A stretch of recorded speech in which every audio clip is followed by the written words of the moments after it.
Riddle for live streaming the entirety of this event on the PBA YouTube page. As he said in the roll call, please reach out to your family and friends, and your friends of your family, and your family of your friends. Friends of your family and family plan. So the more people that watch, the better. So, can't really, just tell them, spread the word is the deal.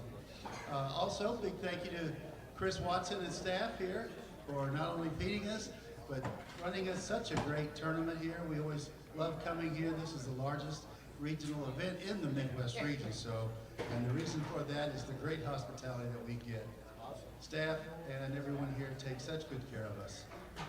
When your ladies come on, you're going to get 10 minutes of warm-up on this starting pair. We're starting 5 minutes early because everybody showed up for a roll call. So with that being said, bowlers, you're going to get a treat. We're going to have the national anthem a cappella sung for us by Mr. Phil Switowski. On this Memorial Weekend, we remember all those who have sacrificed their lives in their service in order that we can have our freedom.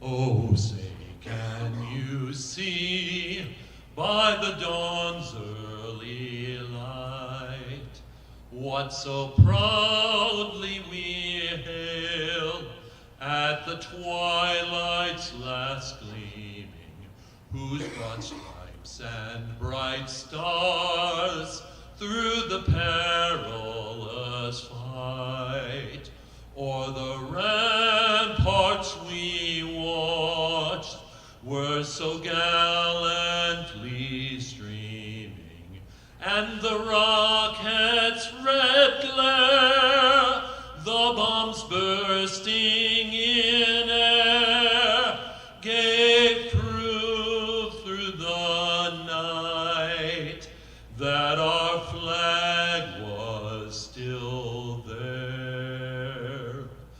Oh, say, does that star-spangled banner yet wave o'er the land of the free and the home of the brave?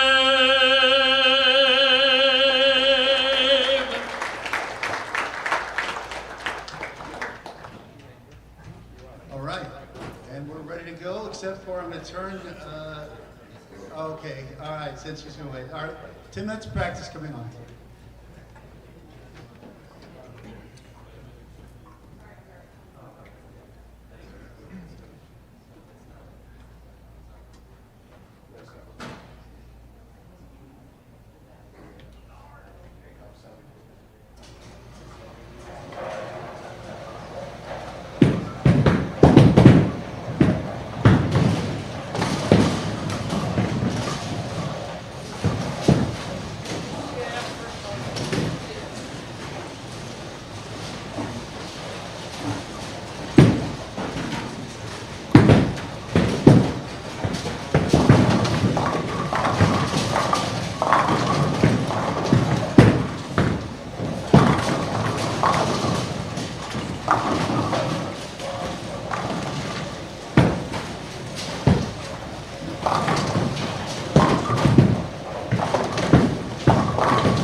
Hi, bowlers. There's about 2 minutes remaining in your warm-up time. I'll give you a reminder that if you do want to get into high game pots, $50, cash, Venmo, or Cash App, fill out one of those high game score sheets and bring it to me by the end of the second break. Right now we only have 8 people signed up, so that's not going to have us enough people to have a high game pot. So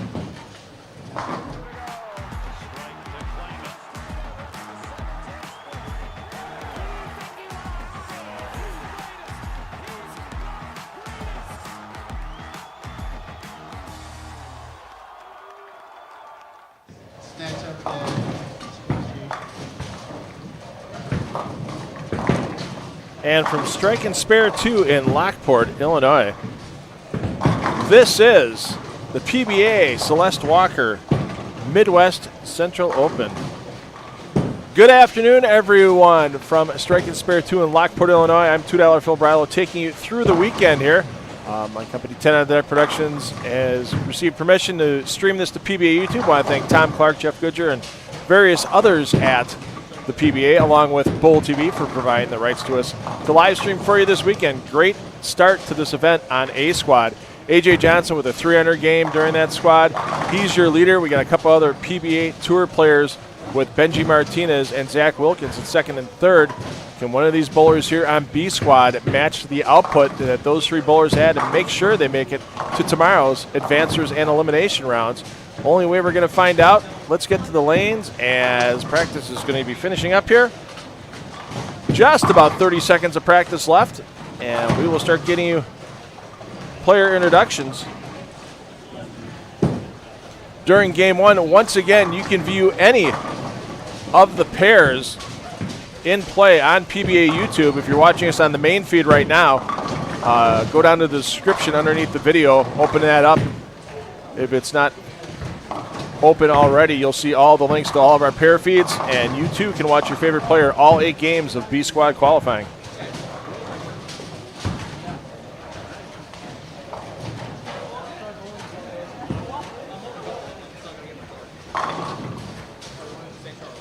Bowlers, practice attendance has been completed. You can get your legs to a first ball cycle and also a full set and pin. There might be a person on your pair. Please let me know. Bring me the sheet if you may. Thank you very much.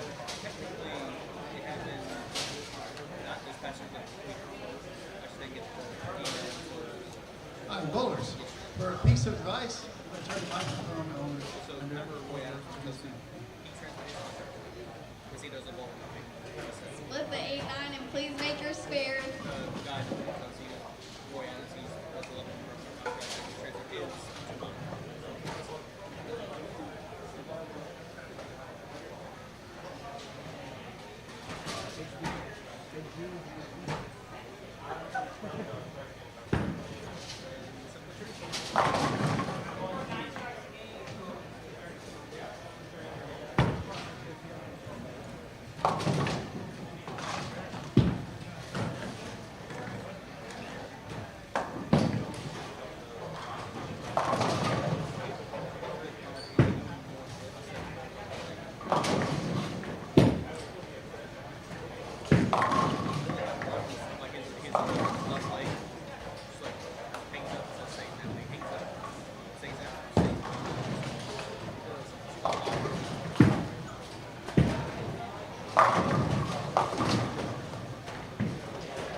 All right, had to make sure we had all the scoring changed over on Lane Talk from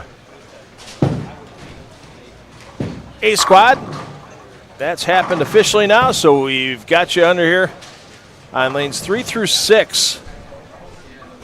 We'll get you all the way through the field in game 1. We'll take you down, hit every pair, and we'll do that all day long here in the main feed. We bounce around, we cover the hot hands, we'll cover some of the famous names, that type of thing, but that's why we have all those pair feeds for you.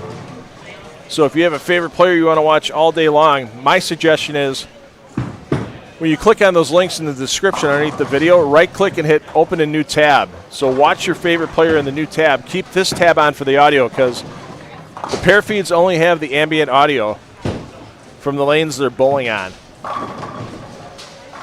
So we can give you updates. We can let you know if somebody's going for 300 so you can switch back and watch them. Give you scoring updates, all kinds of fun stuff. So double tab us on PBA YouTube.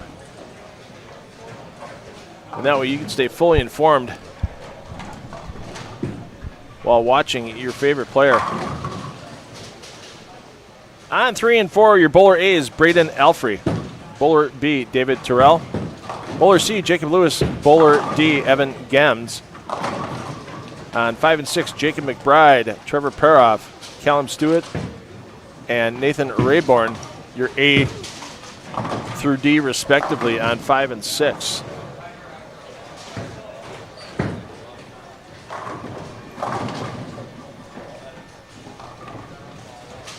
A couple players really whacked the heck out of them today. No, we haven't had a lot of viewers on. Some of you might be double screening again as the PBA playoffs finishes up.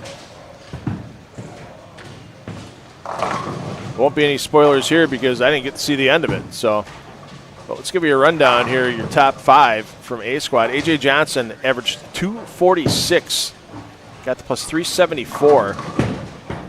Benji Martinez second, plus 304. Zach Wilkins third, plus 293. Jace Meyer fourth at plus 260. Brandon Caruso fifth at plus 233. Kevin McCune sixth at plus 230. Pin behind that. And seventh, Brian Tippett. Cam Crow, up and down day for Cam, but he finished at plus 224 in eighth. Ben Sobel ninth at plus 213. And our defending champion, Trey Heinrichsmeyer, finished 10th at plus 186. I think these next couple of players are in for sure. We're taking 32 tomorrow. So Nick Crummell at plus 185, Chris Prather at plus 174 definitely. And Bailey Maverick, I'm sure we'll see him back at plus 164 in 13th. And here's where the field gets a little tight. Ryan Spear in 14th at plus 161. Jim Schroeder, who finished with a perfect game in Game 8 on A Squad, is at plus 157. Nick Dissinger plus 154. Sean Rash plus 148. Rash is in 17th, and we take 32. I mean, we go half and half. Rash is in a minor sweat mode right now. But he's got quite a few players behind him that are close together that might block some of these B-Squad bowlers from getting in that past him in 17th place. Gage Blackford plus 146. Nate Michalowski, Seth Lehman both at plus 143. And that drops off pretty rapidly. Nick DeCicero plus 127, Seth Tigmeyer plus 112, Nick Dudek plus 109, and Alex Acosta plus 103 in 24th. So Sean Rash, you never know, he might make it. I mean, you look at, big names on a squad, and you can go by just that. And just go, oh, A was the more powerful squad, so they should have some more bowlers off of that. But, sometimes bowlers that came in at the end of A Squad that bowled B see things and they play the lanes maybe a little differently. Maybe work together a bit to open the pattern up. So the only way we're going to find out is get through these 8 games of B Squad. Let's get you over to 7 through 10. 7-8, Philip Watson's your A. Scott McIntyre Jr. is your B. Roger Harford, your C. Ryan Burton, your D. Burton, former Rookie of the Year in the Midwest region. 9 and 10, Andrew Sachs is your A. Hall of Famer Steve Jaros, who you see stepping up on the approach, is your bowler B. Evan Jaros, your C. Brian Brown, your D. Jaros has had some good finishes in this event over the years, even as a PBA 50 member. Back in 2023, almost made the step ladder, and boy, he was just firing ropes at the 1-3 by the time I got to the end of the elimination round in the round of 8. Just fell short. But we know he can get there with a solid effort throughout the weekend.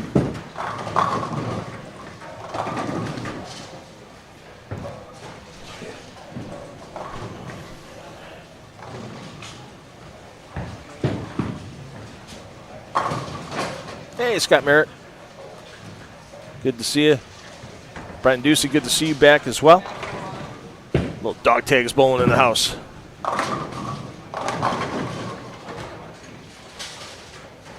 Now, once again, you go back and watch any of these bowlers.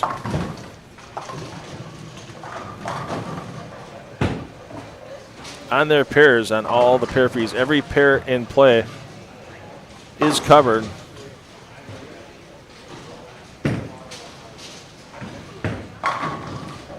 All weekend long.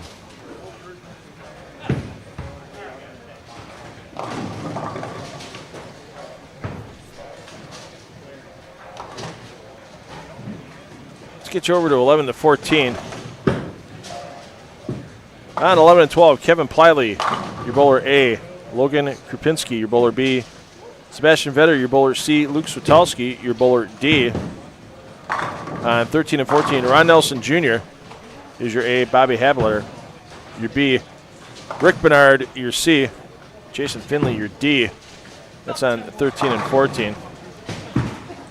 Past performance isn't indicative of future results, but Ron Nelson Jr. last night took down the scratch division on the 6-game sweeper that was held here at Strike and Spare 2, their usual Friday night sweepers throughout the summer. Last night featured this same exact PBA cheetah pattern, 35 feet in length these bowlers are rolling on this afternoon.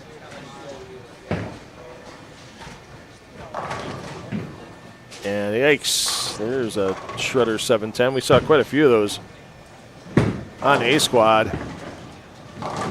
Also saw some broken up 710s. A lot more of them were broken up than stood, but still, sometimes it's a little tough to get the corners out on this pattern.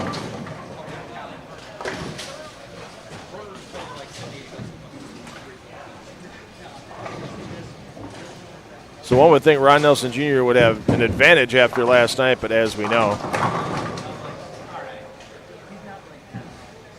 and as you see here, having to shoot at a 710. Oh! It teased him. It teased him along the back. Didn't stay on the lane, though.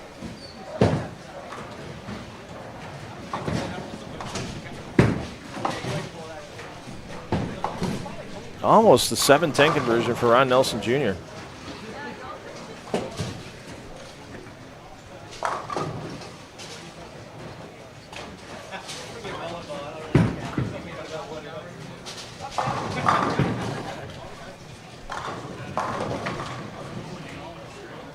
Let's get you over to lanes 15 through 18. On 15 and 16, Dio Bernard, PBA Tour champion. Here's your bowler A, Peyton Naback.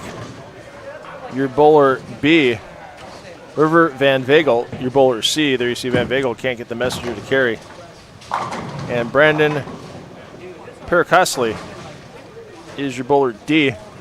17-18, Ryan Lapano, your bowler A. Seth Finley, your bowler B. Your bowler C, there you see stepping up Ryan Vegetabile. And Matt Thunberg will be your bowler D. And wow. Vegetabile misses the 5-pin. I see no hands in the air, but I almost threw mine up in the booth. I think the last thing anybody wants to deal with during a PBA qualifying session at any level of the PBA is some goober throwing a hand up in the back, trying to score a free beverage. We're not using 19 and 20. That's our breakdown pair for the weekend. And with this being a 38-lane center, we're not using 1 and 2. We're not using 37 and 38 for competition. Has nothing to do with how scoreable the pairs are or aren't. Just you had 3 pairs that weren't going to be in play. Let's spread it across the house. Best way to do it. Our Midwest Regional Tournament Director, Toby Contreras, working hard and long hours to get everything set up for this weekend. This is the biggest, by participation numbers, regional in the Midwest region every year for the last 4 years. And one would think, with the great local support that the Lockport area gives Strike and Spare 2 and its general manager, Chris Watson, this will continue to be one of the highest participating events for the PBA Midwest region over time. Let's get you down to 21 through 24. Ty Knight's your bowler A on 21 and 22. Dave Bear is your bowler B. Victor Cortez, your bowler C. Blake Rieger, your bowler D.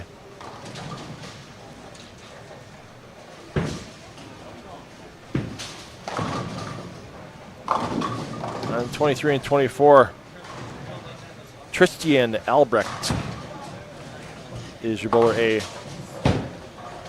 No bowler B. That is an absent space, only 3 on this pair. Bowler C is Avram Savage. Bowler D, Derek Lewandowski.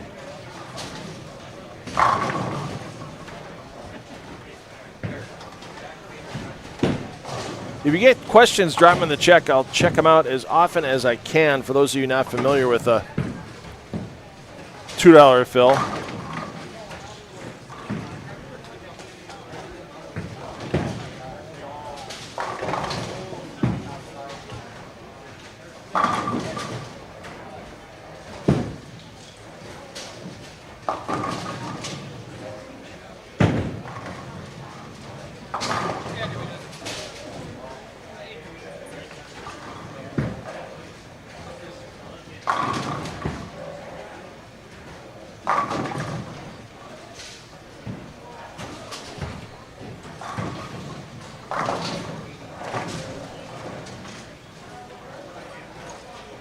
yeah, I'm the lone production person for 10 on the Deck.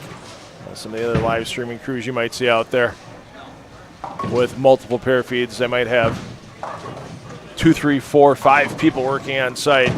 We got to make it affordable for the proprietors to bring us in for these PBA regionals, as they're already paying a good chunk of change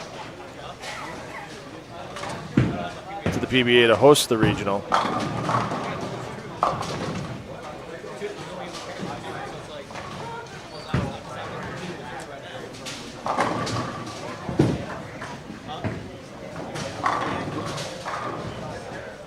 We want to make sure we make it affordable that they can bring us in and we can still do what we do, invest in some great equipment. You've seen some of the great remote control camera shots we've already provided you today during the practice session. We'll have a great looking step ladder for you tomorrow when that begins. Scheduled for 1:30 p.m. Central Time.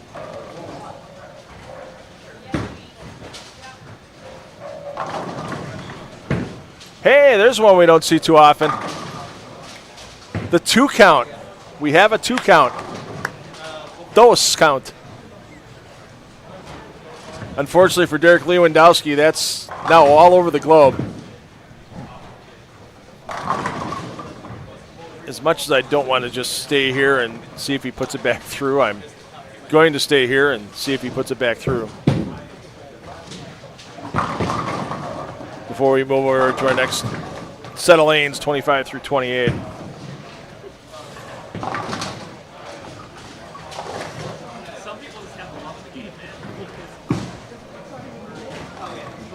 And up. Oh, almost got the messenger to carry there for Lewandowski. Let's get over to 25 through 28. On 25 and 26, Brandon Runks, your bowler A. Bowler B is an absent. Bowler C, Darren Bloomquist. Bowler D, Joe Alvarado. Next door on 27 and 28, Matthew Steffen, your bowler A. Lucas Francis, your bowler B. Your bowler C, Mike Moore, your bowler D. Bill Crane the third.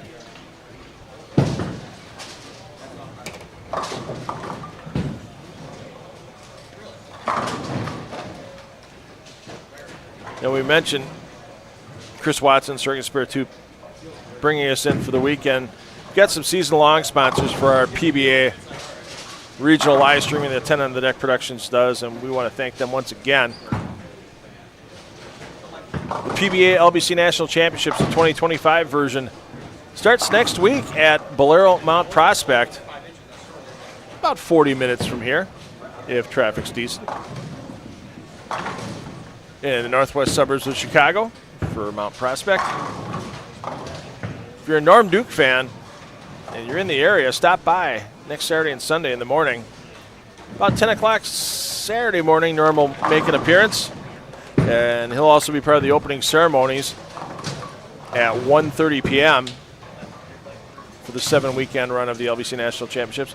And Kyle Troop is bowling the opening squad. Kyle Troop will be bowling at Bolero Mount Prospect next Saturday at 9 a.m.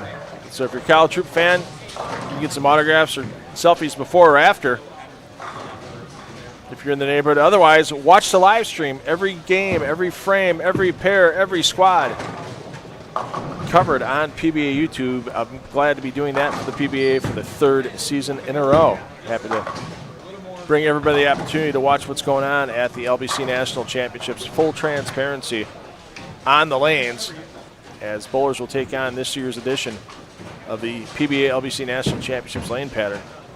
Still time to sign up. PBA.com/LBC tournament gets you all the information. And H5G Brands. I want to thank Stefan Hanen. You'll see him. Actually, you'll see Stefan right there getting ready to get on the approach. Sorry, we're doing it with a big four on the board there, Mr. Hanen. But he and his wife Cassie, owners of H5G Brands, couldn't do it without their support. They are the official merchandiser of the PBA. You want to get some good PBA Tour swag, get a bounce. Come on. Oh. Or you want to get some good-looking jerseys. You like that lightning bolt jersey that Stefan has on? Hey, you can order that. They're often imitated, but they're never duplicated. That's h5gbrands.com. Go check them out. Thanks again to both of those sponsors for their season-long support of 10 on the Deck Productions streaming of PBA regional action. Glad to be able to do it on PBA YouTube. Thanks to Bowl TV and the PBA for coming to an agreement to get the rights to 10 on the Deck and have us take care of business. Let's formally introduce all your players here on 29 through 32. Zachary Barranco is your bowler A on 29 and 30. Michael Zilius, your bowler B. Austin Ladd, your bowler C. Cody Horan, your bowler D on 31 and 32. Your bowler A, Jacob Holste. Bowler B, Michael Milzarek. Your bowler C, the runner-up in 2023, Corey Hersha. And your bowler D is Stefan Hanen.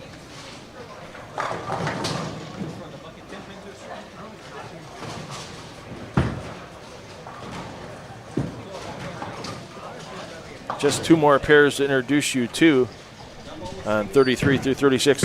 Another good reason to double tab us if you're following your favorite player as they go across the house. Towards the end of each game, we will give you the lane movement So that way you can close your second stream and open a new one for the respective pair your favorite player is going to.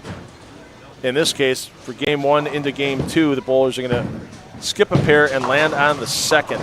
So the bowlers we see here on 29 and 30 will move to 33 and 34. And the bowlers on 31 and 32 will move to 35 and 36.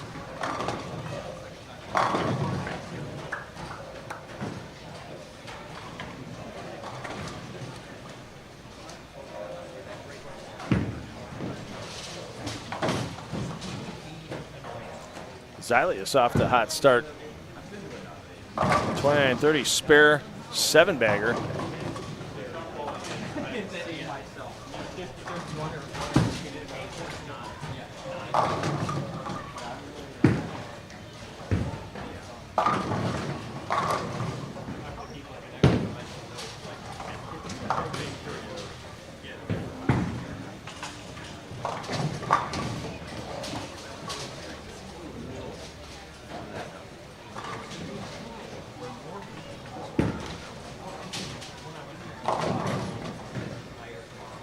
Let's get your players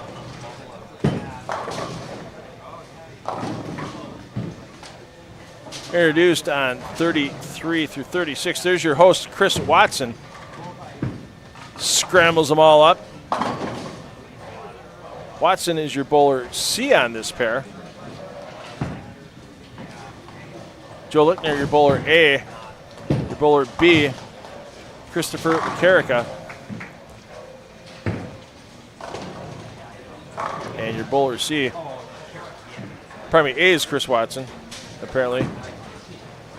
B is Lichtner.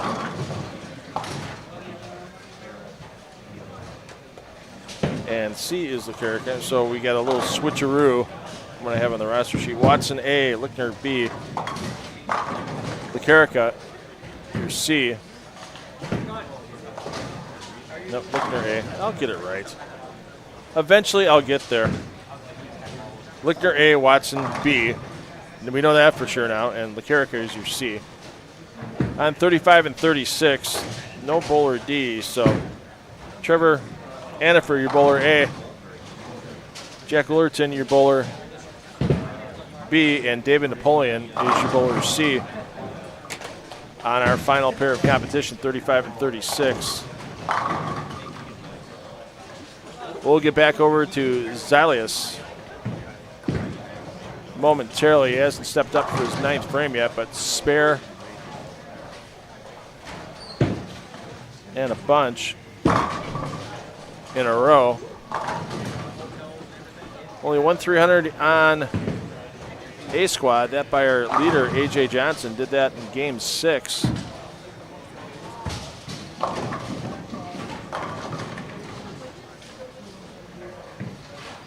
Yeah, no front bunches getting into the late part of game 1 here.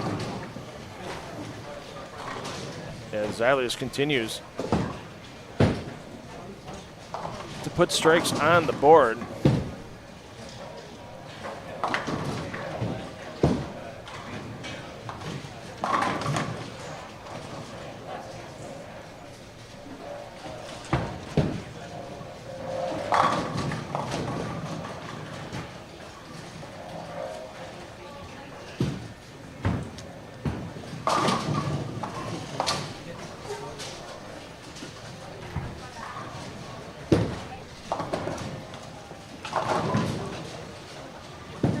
Oh, viewers are coming in now. Playoffs must be done.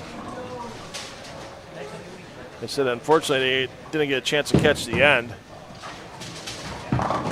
It's on the DVR at home. I don't care if it gets spoiled or not. Other people might care, so don't spoil it in the chat if you know. But I did see it went to a game 4.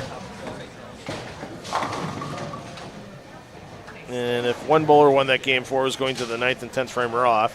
I'm kind of hoping for some drama. Always good to get a little drama in bowling. Quality drama. Like, striking out in the 10th frame to win, not like drama who's crying about what bowling ball someone sanded or didn't sand it at what particular time.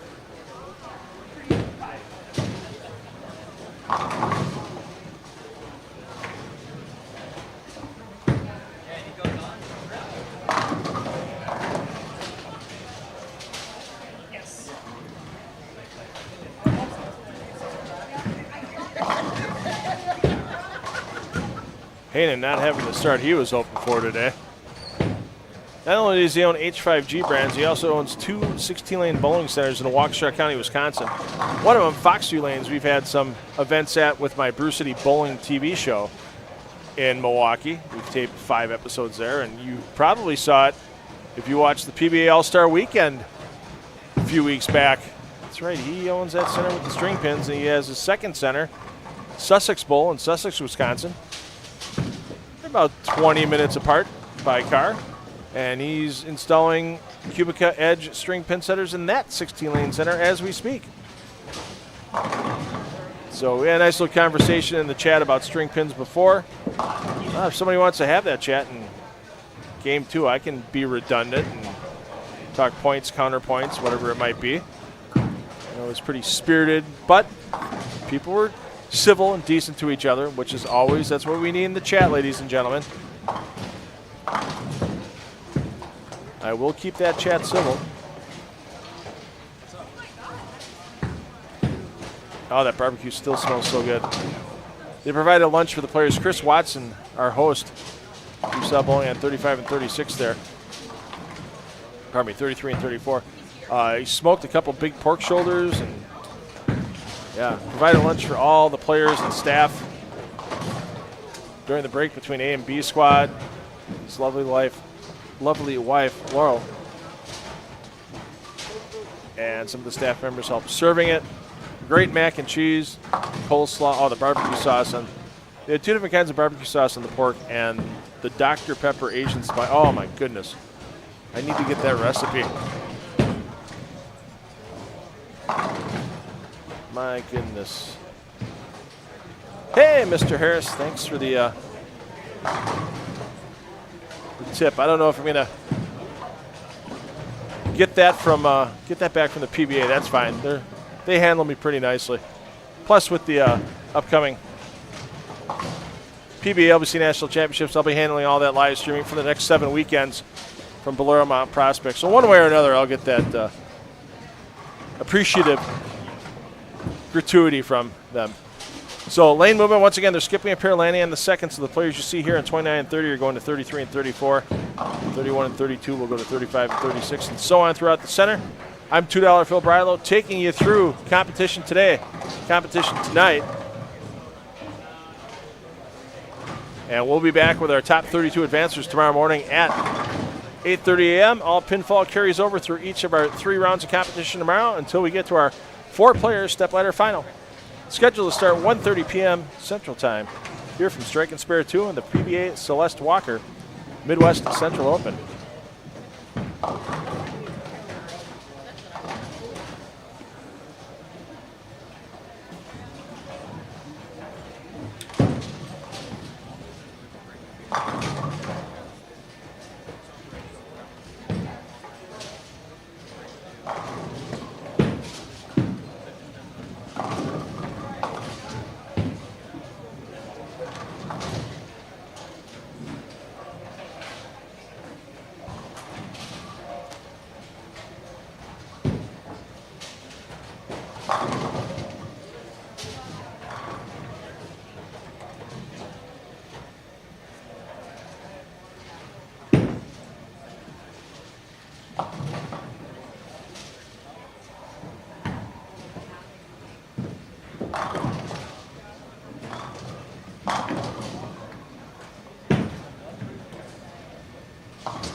Just took a little walk at the concourse, making sure all our laptops are functioning as needed. Oh, I gotta do it. I'm gonna do it. I'm gonna be mean. Here's our host, Chris Watson, with a 5-pin. I have full confidence that Chris is going to make this. I'm not raising my hand.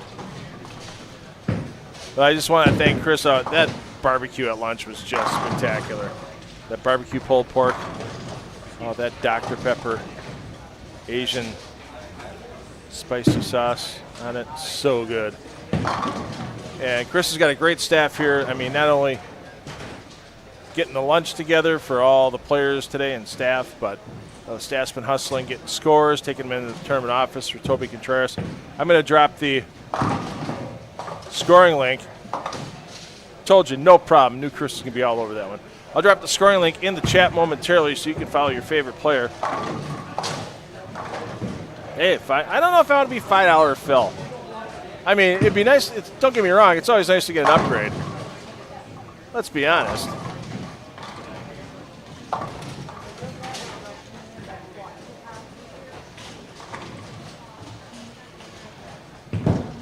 But, I mean, it's been $2 Phil for so long, and inflation hasn't gotten that bad yet. Or at least let's hope it hasn't gotten that bad yet.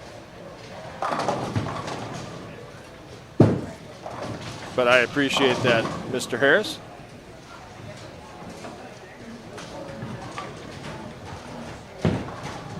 There is the live scoring link. Hasn't been updated yet for game one, but you can see all the B squad, or A squad, pardon me. All the A squad scores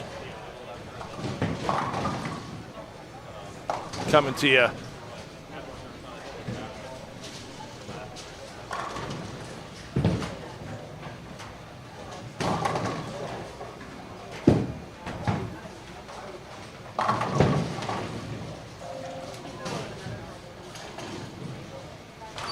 Through that link.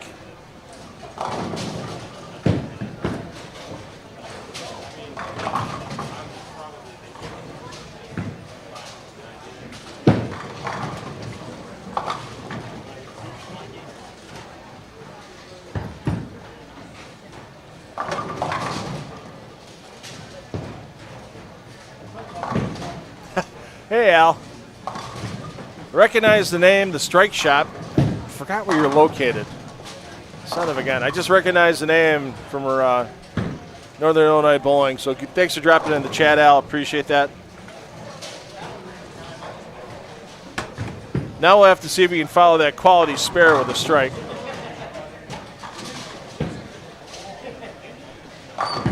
We're going to give Chris Watson one more chance to strike on camera here before we make a move. We're going to check in on Dio Bernard. Up on 21 and 22 and his grouping. It's Tiny Human. Tiny Human, right? Rylan, yep. That's who. Where's your dad hiding? He's at home. Is he watching right now? Don't know. We could put a headset on you. We could put you on camera.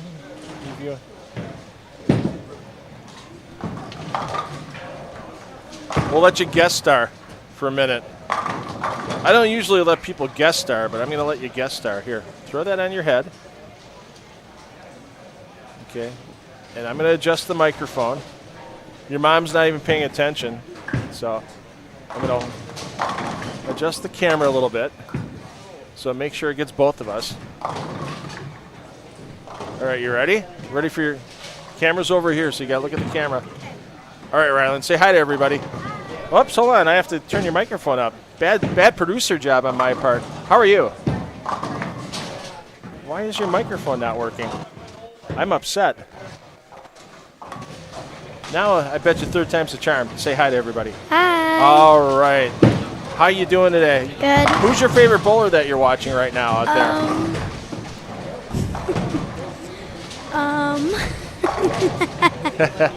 You don't have a favorite? Not right now. Yeah. Your mom did really good here last year. Do you remember that? Yes. She finished in 15th place last year. She did really well. Who's the better bowler in the family, your mom or your dad? Mom. Yes, that's what we like to hear. That's what we like to hear. Well, hey, thanks for stopping in the booth. Appreciate it. So go cheer on some bowlers, and cheer on your friends, and make sure Mom does give her a pep talk. She is really good at the PWB event in Cleveland this upcoming week. Okay. Yes. All right. Thanks, Rylan. Bye. Rylan McDaniel, also known as Tiny Human from Tiny Human Barbecue. Another great barbecue Yeah, Chris Watson put out the spread. Your husband can't bring barbecue? Mel, come on. Chris said he was doing it. I know Chris was doing it, but still, it's called a care package. Take back home to Wisconsin. I'm just throwing it out there. So, just had to bring her in the booth. Her mom, one of the bowlers, stop in, stop out on the PWBA Tour. She had a best finish of third last year on the PWBA Tour. And, hey, I'm a bowling fan. I like watching the ladies take on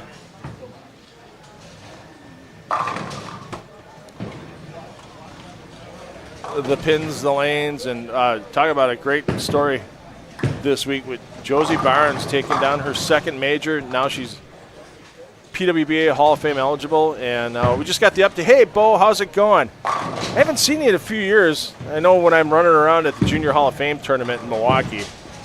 I don't think you were there last year. I think I missed you. But one of the great events in the Midwest for youth players. There's a lot of them out there. Junior Hall of Fame, it's run by Shannon Lubinsky. Last year we had 4 professionals bowling with the young players. They were part of a trios team. The youth players sign up as doubles, and then they get drafted with a local Hall of Famer or local superstar. Dave Bear, as we introduced him before, Dave bowls every year on that scratch side. Bo Bruning, a previous winner of that event, 7 or 8 years. It was a little ways back when we had TV for that event. Now we have a live stream for the Junior Hall of Fame. But we had E.J. Tackett, Nate Purchase, and Chris and Linda Barnes. How cool is that for the kids to be able to get paired up as part of their trios team? And the pro score counts just like every other adult player scores. The kids try to obtain some scholarship money. Every November, I believe it's the second or third weekend in November. I think it's the third weekend in November. It's the weekend before Thanksgiving. No, correct me. It's the second weekend because the third weekend's deer hunting weekend, and we avoid that like the plague in Wisconsin. You do not want to get in the way of deer hunting weekend in Wisconsin.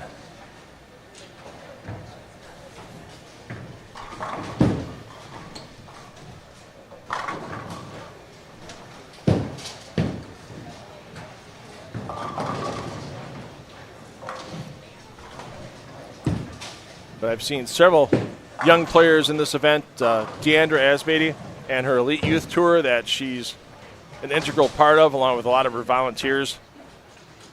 Big event in the Chicagoland area for these youth players with the Elite Youth Tour.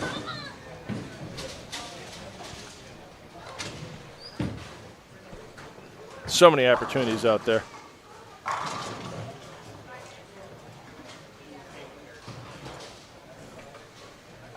Oh, Bo, hope we cross paths again soon in person. Of course, your mom and dad have done a lot for youth bowling in the Madison area in Wisconsin, and powerhouse programs they had for years with Sun Prairie, and still have on a good year. Even with changes, school districts changing and such, rules changing for the high school co-oping program, it's pretty good.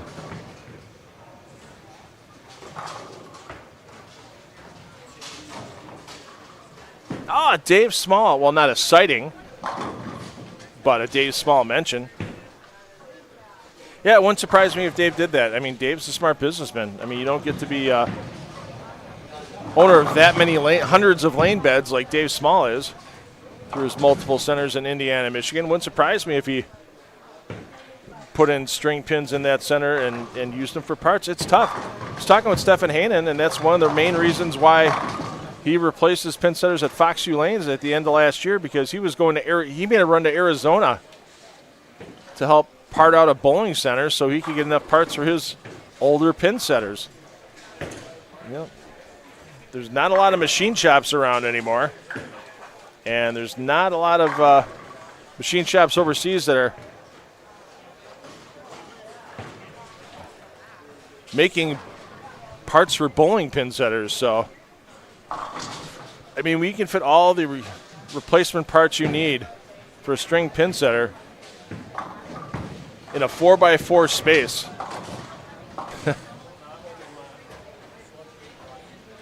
I mean, in a cube, if you measured it by a cube, because you're going up a wall, a table on the wall, less than 100 square feet. That's just incredible. You walk into most bowling centers and all their spare parts, especially the bigger things like pin tables and sweep bars and stuff like that, they're hanging all over the back wall.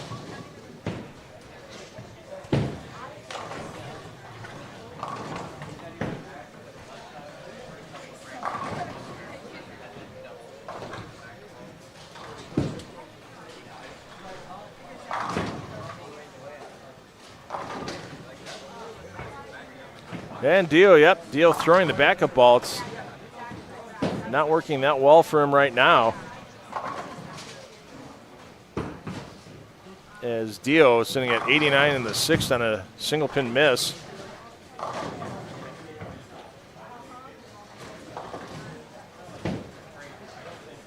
So everybody usually thinks, cheetah, 35 feet, shorter pattern, lefties will chew it up. This isn't your older brother's cheetah. This 2025 version definitely takes away some of the, I guess you could call it tunnel effect on the outside boards of the lane that you saw with the original cheetah. And you need to find different routes to the pocket to get there, and unfortunately for Dio, not working out real well for him at the moment.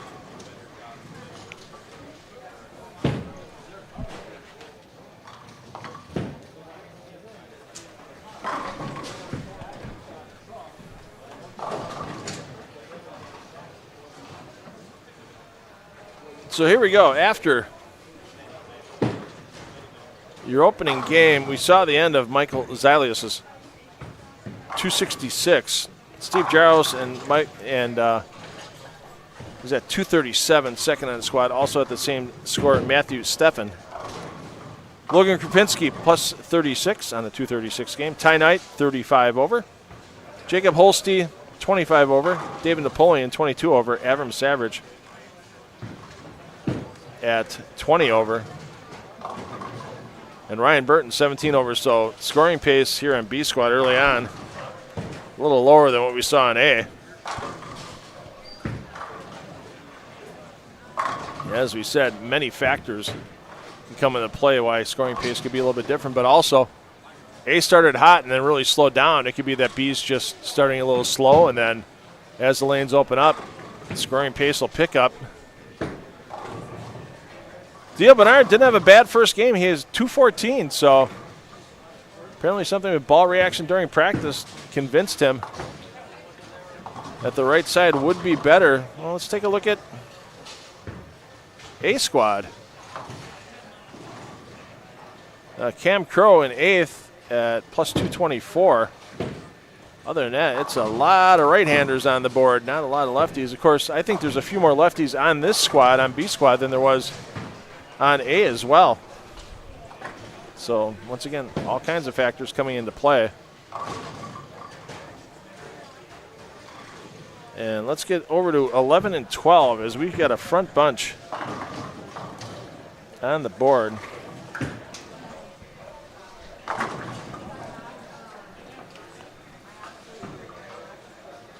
Ryan Burton.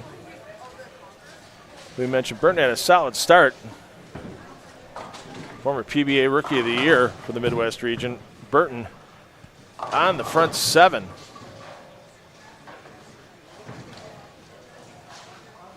Burton's opening game was 217. Looking to pile 100 to the plus on top of that.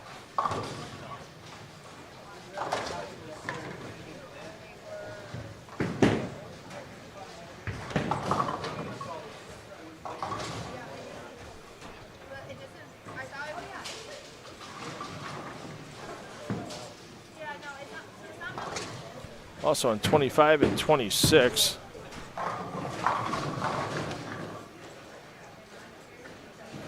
Victor Cortez has the front 5. So we'll stay here with Burton to start with, as he's obviously a couple frames ahead.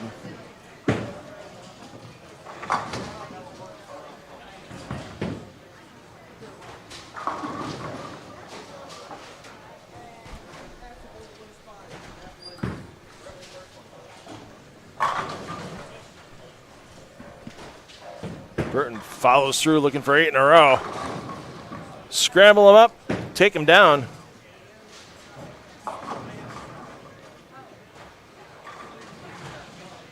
And Cortez did not get past that 5th in a row, so we will stay with Burton here in game 2.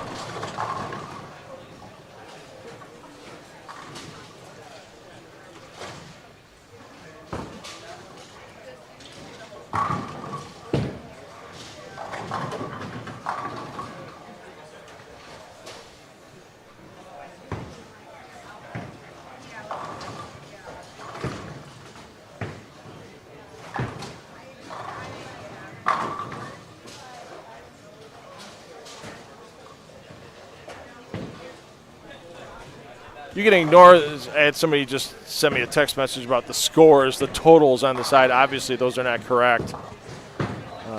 Those actually are totals that carried over from A squad, and obviously the letters are staying the same.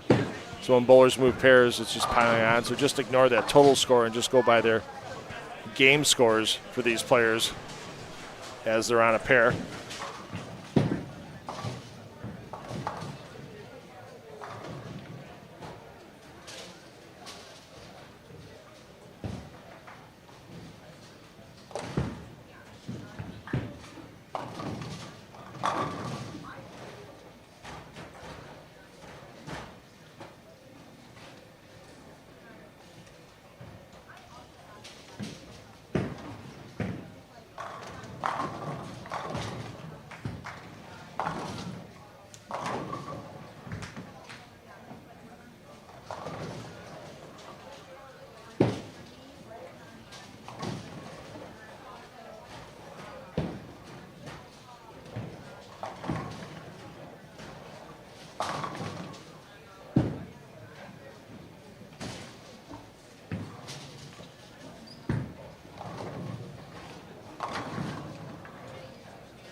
All right, call your family, call your friends. If they haven't seen a 300 in a while, here's their chance. On lanes 11 and 12 here inside of Strike and Spare 2 in Lockport, Illinois. We've got Ryan Burton pursuing perfection. One perfect game earlier today. A.J. Johnson, game 6 of A Squad. Be nice to see another one hit the YouTube stream.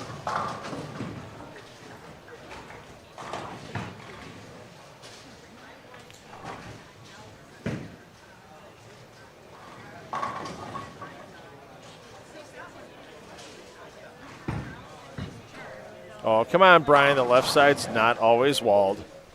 Throw the 47-foot shark out there. You might get one or two lefties that make it through.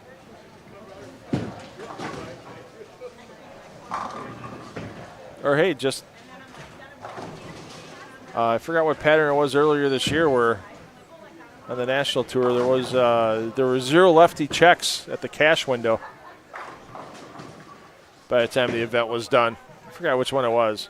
Lefties came back in a bit of a vengeance the next week.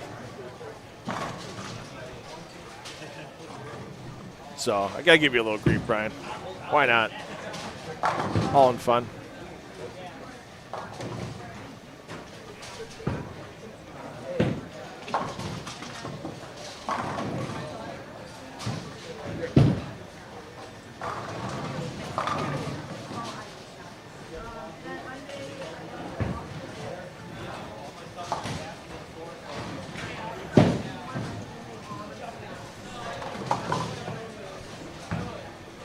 UCC Jaros. He's your bowler B, and he's not having a good time here at Strike and Spare 2 early on B squad.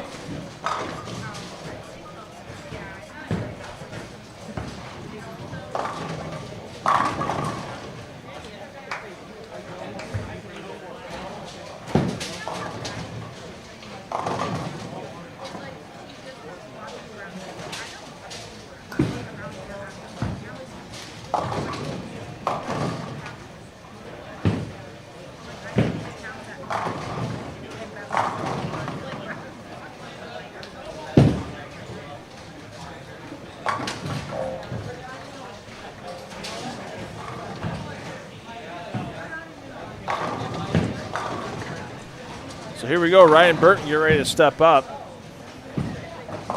As Jaros, even though he started plus 37, he's going to get most of that back here in game 2. Ryan Burton, though, looking to put a big bit of padding on his early plus count. Looking to add that plus 100 to the score sheet.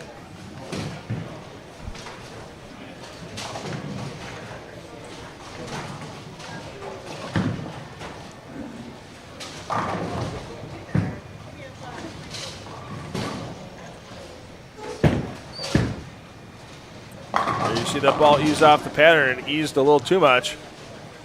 Flat 7.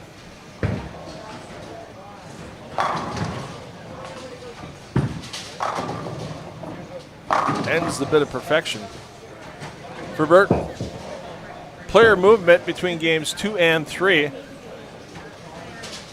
Players are simply going to move a single pair to the right. So you'll see Burton and gang move over to 13 and 14. Jaros squared and their lane mates move over to 15 and 16. And after that lane movement, game 3 of this PBA Celeste Walker Midwest Central Open will commence here from Strike and Spare 2 in Lockport, Illinois. I'm $2 Phil Bridlo, taking you through all the competition this weekend.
All right, starting game 3, we got the grouping that came down from 35 and 36 in game 2.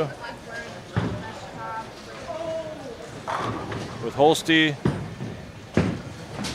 Zarnik, Hersha, and Hanen. Watson, Lickner, and Licuria moved over from 3 and 4 to 5 and 6. Hersha going to have nightmares about splits in this place. In the finals against Nate Purchase in 2023, Hersha basically needed 9 pins and 2 balls.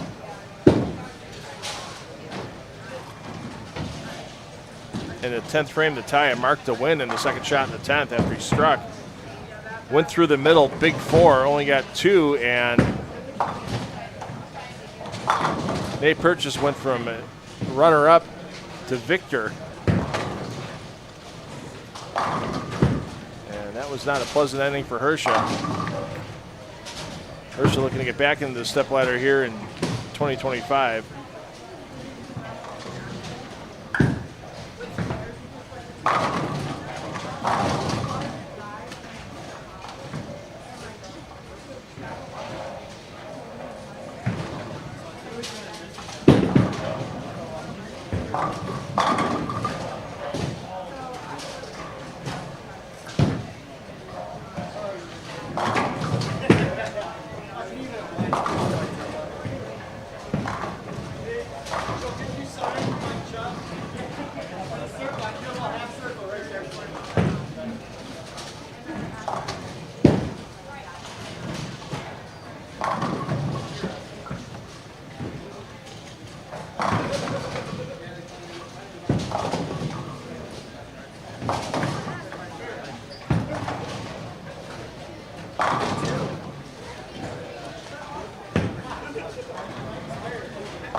There we go, and Watson with the 10 back.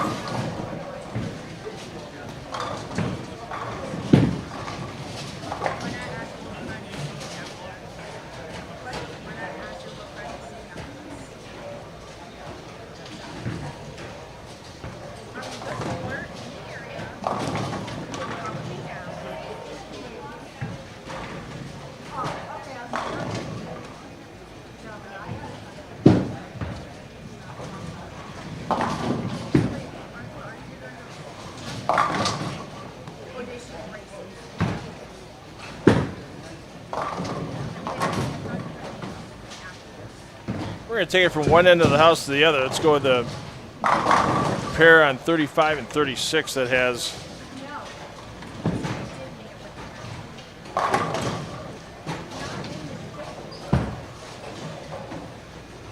our leader in game one, Michael Zilius. And Zilius looks like he's having some problems here in game three. He's your bowler B. 65 in the fifth is painful.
Yeah, I'm not sure. Looking at the post Mr. Harris put in, I'm not sure if that's actually a special design for the twister pins.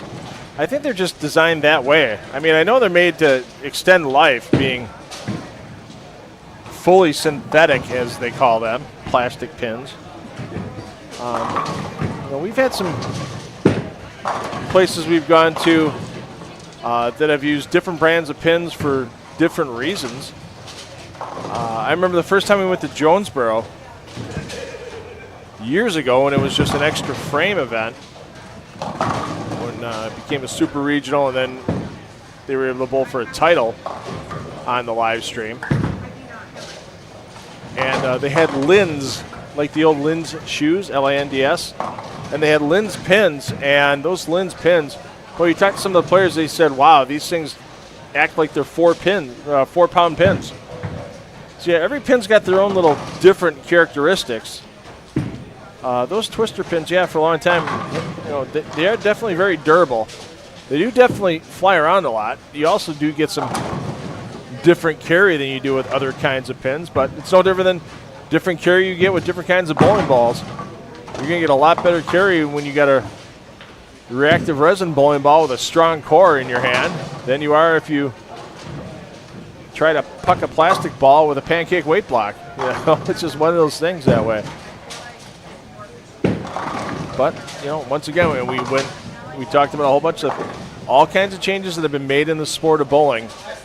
90% of those changes that are made to make sure proprietors can keep their doors open, can have in the case of different lane finishes, safer buildings. Shellac and lacquer were so flammable, they had to get better finishes. I read over the last few days that a scientist developed something called superwood. What it basically is it's taking the cellulose from trees and reorganizing the molecules.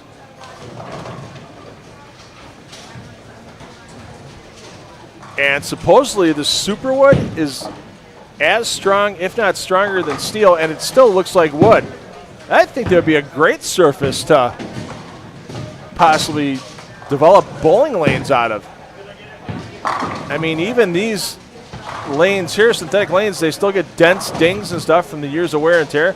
They still get scratches. There's still a track in synthetic lanes after all the wear and tear, even with all the oil that's on the lanes. What if they made a lane out of this new superwood? That would be awesome.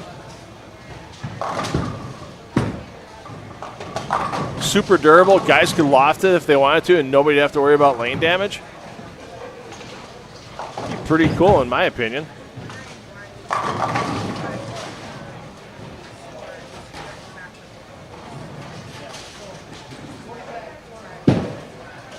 Just looking through our Lane Talk scoring to see if anybody's on a front bunch.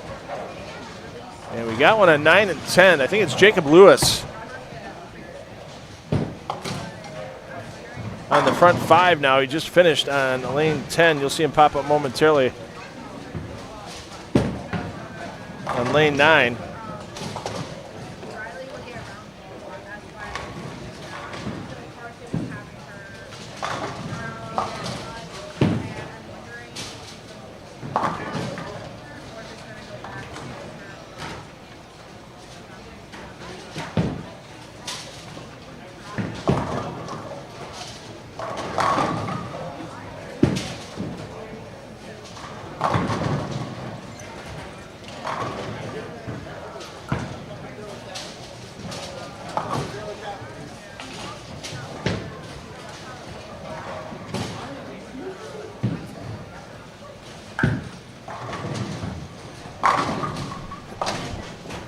All right, normally I'd put something like what Steve Root just put in there, and I put you in a timeout for 5 minutes, but that's a good one. I'll give you that one.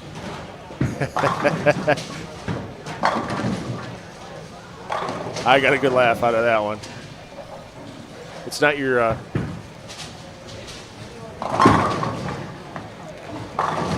Normal name, yes, Superwood.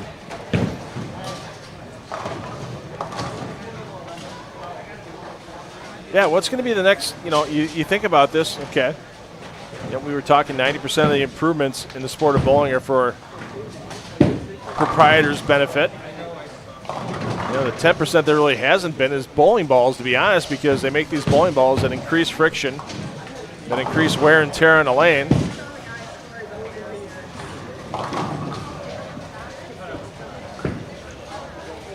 Then either centers have to replace panels or put out more and more oil to fight the bowling balls. So yeah, I'd say. Oh, come on, Jacob. Are you kidding? My goodness. $5 says that carries on strings. But yeah, that's just the way bowling's always been. As much as bowlers themselves when I get upset about changes in the game and stuff, everything that's changed is to help keep bowling centers open. I mean, going from wood lanes to fully synthetic. Put a lot of resurfacers out of wood, or out of work, I should say, and out of wood, since they weren't working on wood anymore. Bowling will never go back to wood lanes. I couldn't see anybody opening a brand new bowling center anywhere, even as a hobby or for fun, having wood lanes installed, unless you knew how to do the resurfacing or recoating after a certain amount of lineage every year. Back in the day, ABC, when they were the governing body prior to merging into the USBC, they required wood lanes to be resurfaced every year. You didn't get away with not resurfacing. I'm sure there's probably some small towns in the middle of nowhere that had one center associations that got away with it. Give the association manager a few bucks and he fills out the form and sends it in. But I mean, that's part of the problem too with what's happening when tour stops go to bowling centers. There's no tour stops that go to bowling centers, exception maybe being the National Bowling Stadium. I don't know how old, I know they've changed the lane surface there. They replaced the lane surface after the pandemic, so who knows how old it is. But you go in, most of these centers are 15, 20, 25-year-old synthetic lane surfaces, and the right sides are all tracked out. So you try to design patterns that take that track out of play,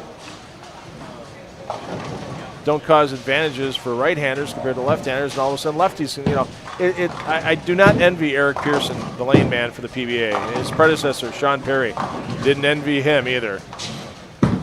I mean, it's just one of those jobs that, as Eric says, I make one person happy every week, or whoever wins the tournament. He's not wrong.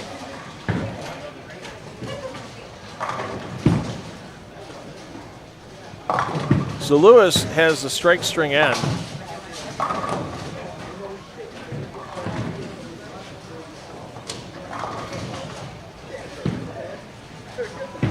Wow. It's a little low in the action. Let's thank our season-long sponsors for 10 on the Deck Productions, PBA Regional live streaming with the 2025 PBA LBC National Championships. You can still enter. Squads are filling up. There's some squads that are full. And you can also bowl. You might have a chance to bowl with a PBA Elite Professional on your squad, or even better, maybe on your pair of lanes. You're not bowling against them. They're in their own division. But if you're bowling next Saturday at 9 a.m., how cool would it be to walk in, get your lane assignment, and find out you're on the same pair with Kyle Troop, who's bowling opening squad next Saturday morning at 9 a.m. How cool would it be to bowl with an Andrew Anderson, a Chris Prather, and E.J. Tackett? Pretty darn awesome. Not to mention the huge amounts of cash you can win.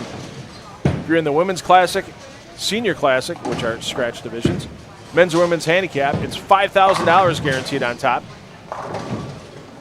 And a spot in the LBC National Championships Clash. If you're in the Open Classic, it's $25,000 on top and a spot in the LBC Clash.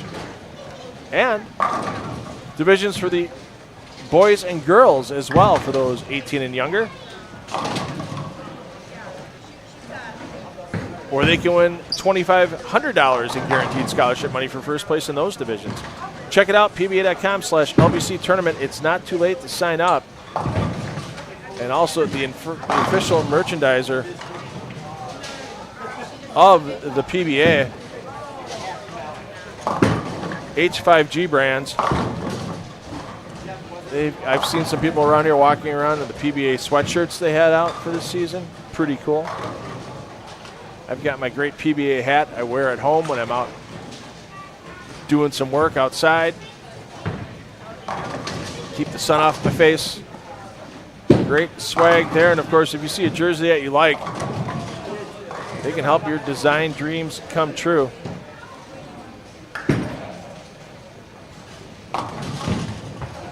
Their designers there at H5G brands are definitely top of the heap when it comes to putting your ideas onto a jersey. Check it out, h5gbrands.com.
So, Volvo Infusion, so what I'm going to do is, because we're live streaming right now, I want you to just take this gap tape, so that's why you can start to up. So the tape you up here. Pretend that something happened. And I got shoulder to your arm, because you're going to covered up. Real tight. Just don't want anything to keep because I know you want to spray over this spot here. You're all set. Just wanted to handle it up. Oh, don't worry about it. Just let me come out here and find some.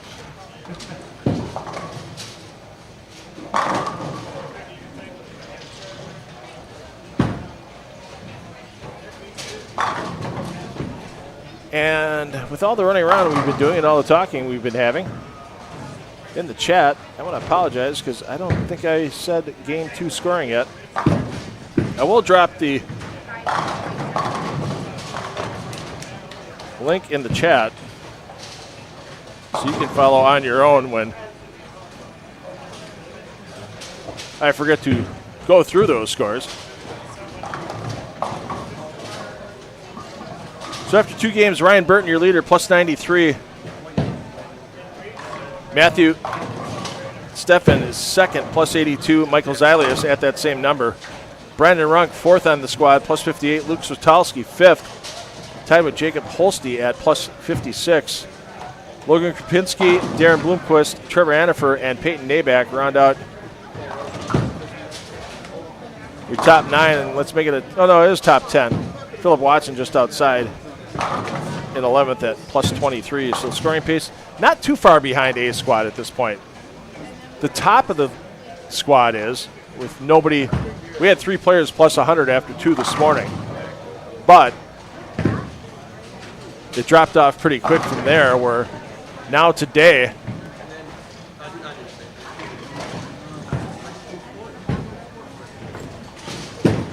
with B squad, it's kind of evening out a bit. So we'll have to see. I mean, my guess, as I mentioned, when A squad was done, is that that sweat number right now about making it. I mean, there's 4 players in the plus 140 range with Rash, Blackford, Michalowski, and Lehman that are kind of in the sweat zone right now between 17th and 20th. They're definitely sweating their chance.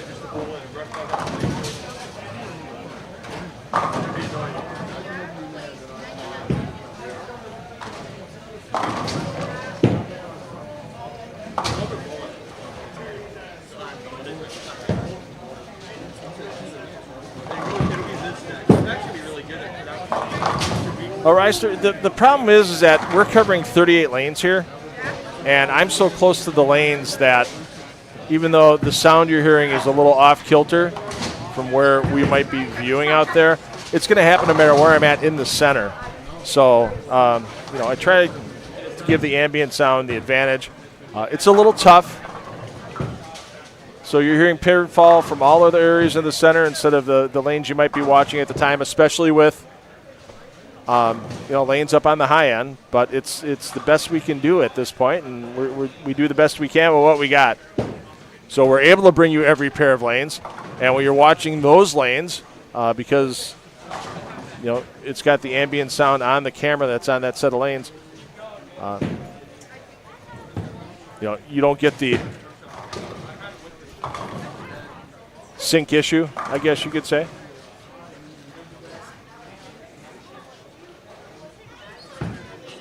I mean, basically, you're just hearing pinfall from me out from where I'm at in the center compared to where the camera is. My headset mic, I'm going to pick up everything that's nearby me.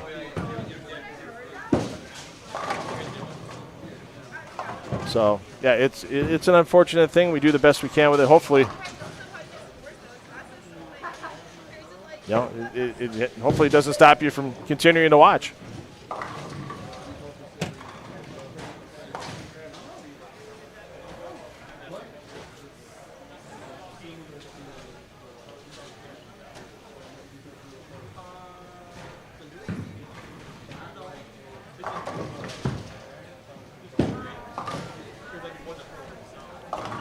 Graphics department needs to get on the ball here.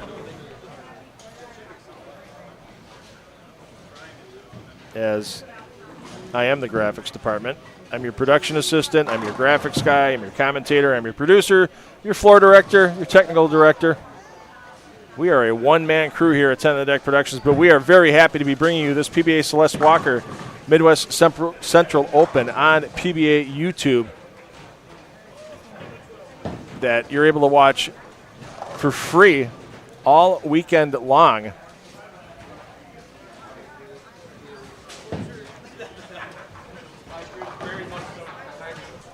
And once we get through our B squad qualifying today, we will cut to the top 32 that will return for the advances round tomorrow at 8:30 a.m.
30 minutes. We both the whole game with a 6 out of each. We just got it from the back.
All right, players are moved. Apologize if I forgot to mention how many pairs they're moving after game 3. But it was skip 2, land on the 3rd for those of you that still might be searching for somebody.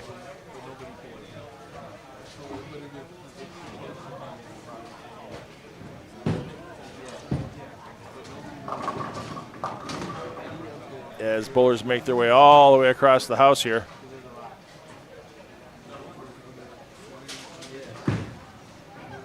One end to the other, you're going to cover it today. Inside of Strike and Spare 2 in Lockport, Illinois. This is the PBA Celeste Walker Midwest Central Open.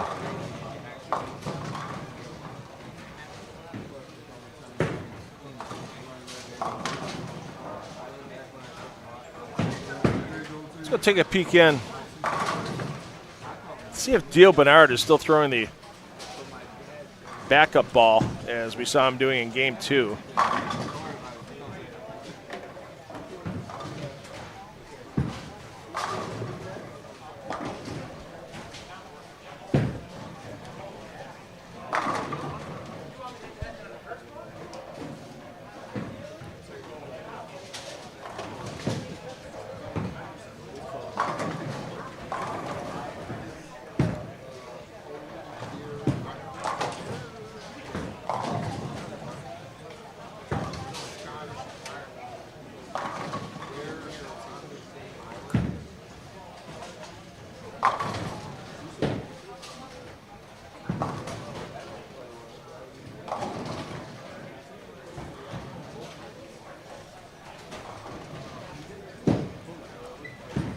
Bernard's your bowler B, so we'll see him coming up. Or pardon me, Bernard's your bowler A. So you'll see him coming up again shortly. We'll get you that 3-game scoring rundown when it comes across the wire.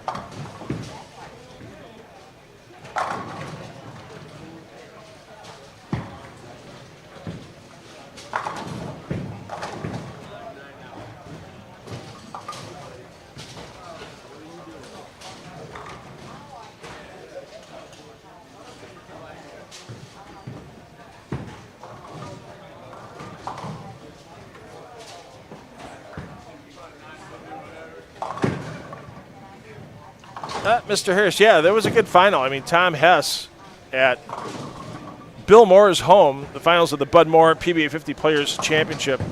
Tom Hess runs the ladder, shoots 298 the last game to take home the title. Those are actually synthetics. It's a full Brunswick installation inside of Bill Moore's home. So it looks pretty cool because instead of having an automatic scoring unit, he's got an old Brunswick Gold Crown telescore that was refurbished. And that's what they showed the scoring on during the match. So I'm sure PBA 50 Assistant Tournament Director Linda Carter had a flashback to her bowling days in the 70s and 80s with that telescore unit. And I'm sure she probably brought herself a towel to rest her arm upon. As you know, those telescore units, especially that metal plate on them, can get as hot as the surface of the sun.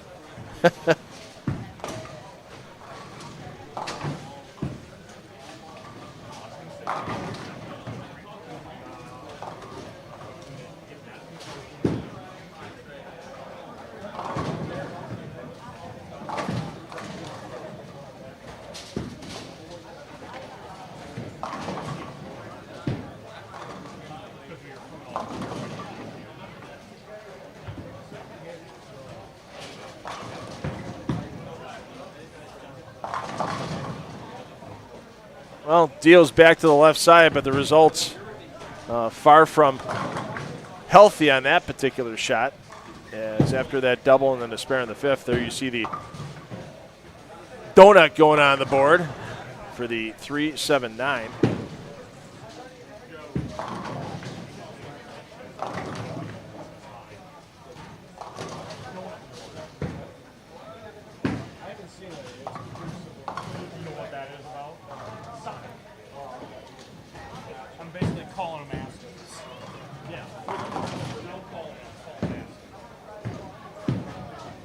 Well, those of you that may have picked it up near the booth, you may know who that was, and you may, yeah, just leaving it.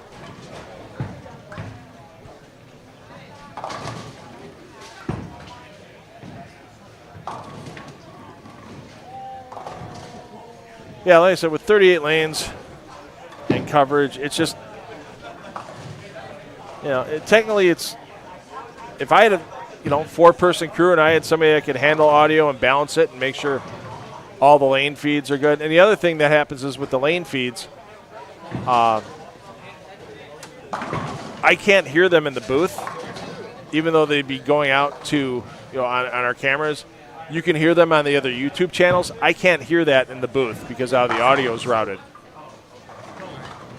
So I can't tell if someone's cursing at a camera, anything like that. So it's one of the quirks of the system that I work with. But I hope everyone is enjoying the coverage. I mean, we've had almost 1,800 of you pop in and out throughout the squad. On A squad, we had almost 8,000 unique viewers popping in and out all morning and early afternoon long. So we're glad to be bringing you this coverage for free. The best part, once again, we've got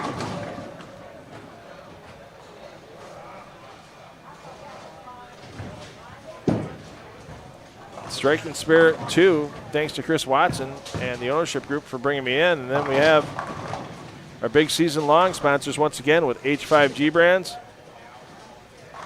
and with the 2025 PBA LBC National Championships. This is our third live stream of 2025. Glad this is the second one we've had on PBA YouTube. I'm hoping to do a few more with 10 on the Deck Productions for the PBA regionals in the Midwest and Central regions. Maybe even get out to a couple more beyond that. The thing is I handle the live streaming for the PBA National Championship. So my next 7 weekends, when there's a lot of regional action going on, I'm a little tied up, having some fun, but I get to have fun with, all kinds of bowl. I get to have fun with PBA fans that are coming in to bowl the PBA LBC National Championships to just get their little taste of PBA tournament experience. You have your check-in, you have your lane sheets, you need to record the serial numbers on your bowling balls. You could have your bowling balls checked after the squad's done. I mean, it's run pretty much like a PBA Tour or PBA regional event.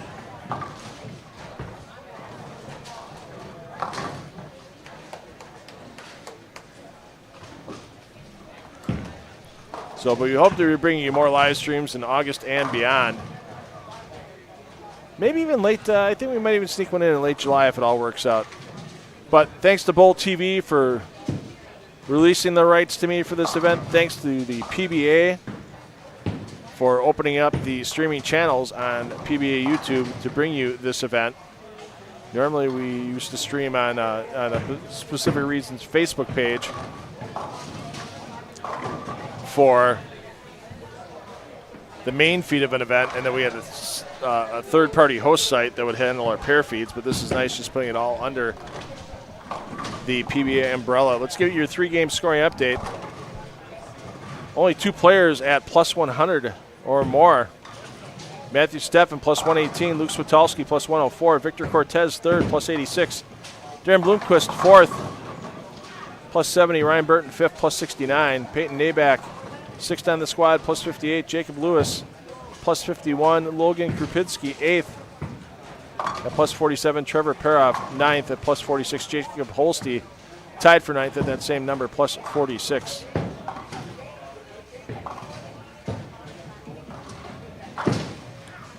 So we have 22 players out of the 60 plus on this squad that are averaging 200 or more. There's going to be some players at that, we mentioned that plus 140 number. They got to be feeling pretty good about their chances right now.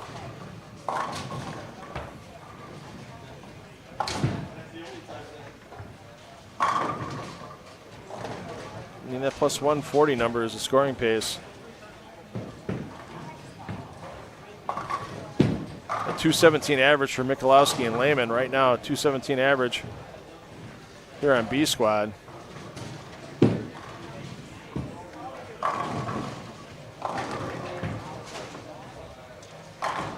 That's 7th place Jacob Lewis. So if you think about that, those players averaging 217 got to be feeling pretty good off of A squad while they're sweating it out, because the scoring pace is going to have to pick up for those players who get bumped out of the top 32.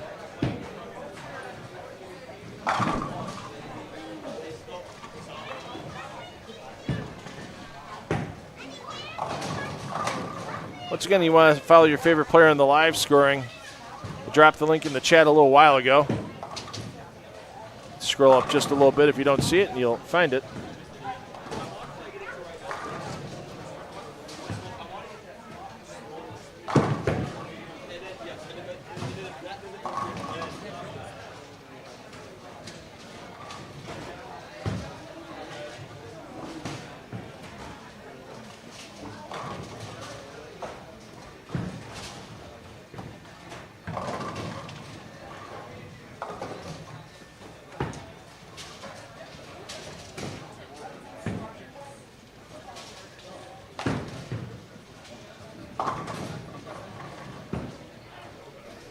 Question in the chat about the Fox deal not renewing with the PBA.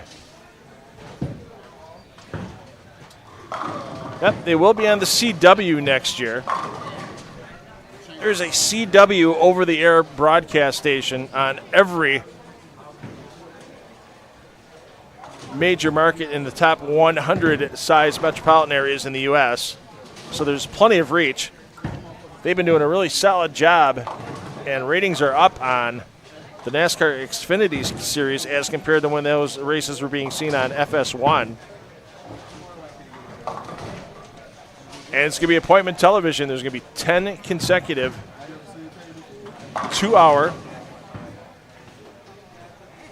telecasts on the CW. Now, we don't have dates or times or what day of the week it's going to be or anything, but it will be the same day of the week and the same time for appointment television viewing, and that's what's really important, is that people will know to look for the PBA at a specific time.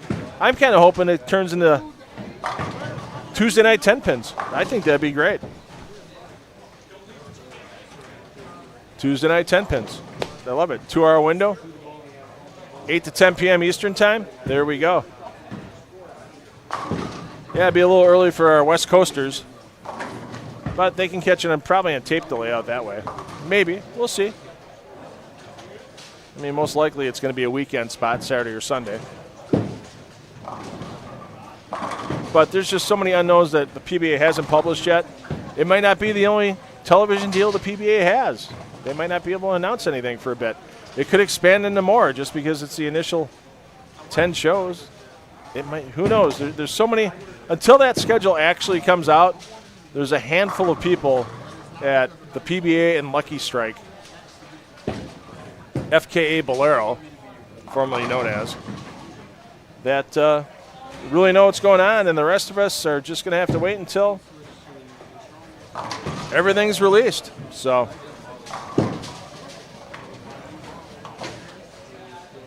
and my graphics department is getting really slow this time of night. There we go. So we're reaching the halfway point of this B squad qualifying. Your bowlers are going to be moving between games 4 and 5. They're going to skip a pair and land on the second. So the players you see here on 29 and 30 going to go to 33 and 34. And the players that were on 31 and 32 are already going to be starting up on 35 and 36. So we'll get you scoring updates. Maybe we'll talk a little more CW. Maybe we'll see what else pops in the chat. We're going to give you a short little audio intermission here. We're going to do some necessary stream maintenance on our pair-by-pair feeds. And, hey, I appreciate everyone joining us today. I know it's a Saturday afternoon, Saturday getting into the evening.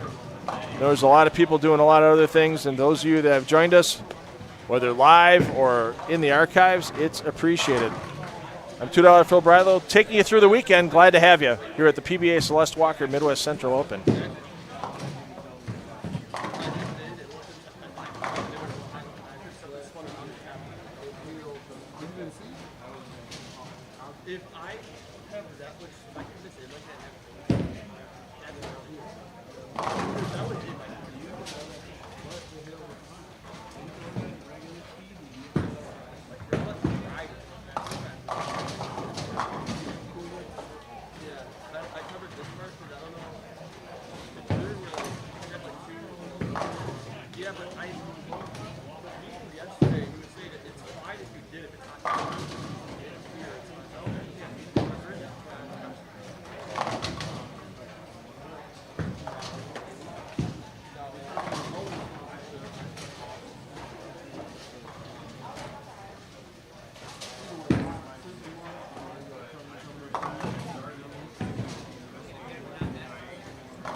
No problem.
I take vanilla ice cream. I put like 2 big scoops of peanut butter and I stir it up so it's like a peanut butter.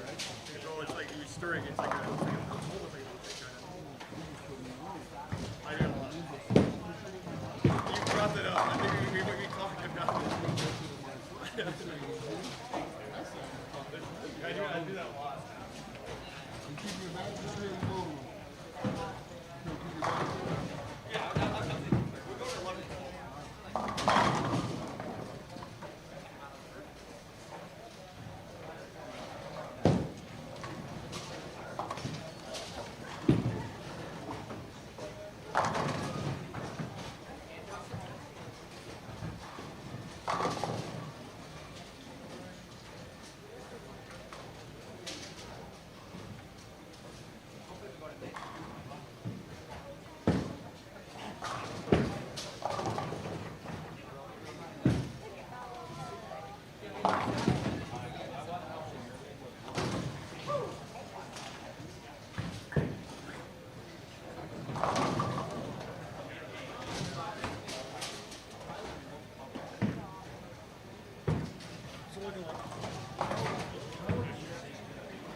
That's what I thought earlier.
All right, into game 5. We're past the halfway point of the squad. Luke Switalski's been having a great squad to this point.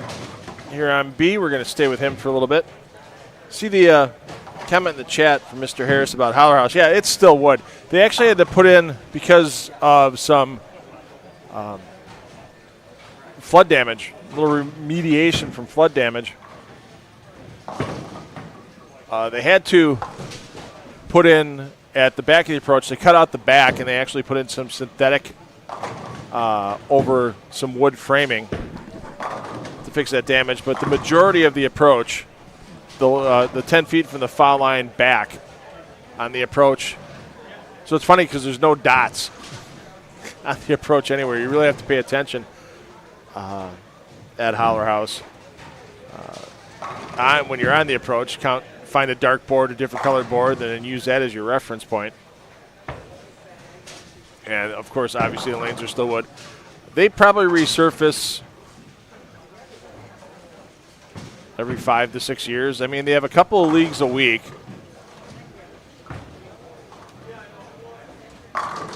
They have a league on Tuesday nights. They have a league on Thursday. Actually, 2 nights in a day. Tuesday night, Thursday night, and Sunday afternoon at Howler House. And the reason I happen to know this, well, Kathy and Tom, I know the owners pretty well at Howler House. And we actually did a TV show there a little earlier this year. A lot of you that are watching now remember the Jones versus Belmo, USA versus the World roll-off that was held prior to the World Series of Bowling in 2023.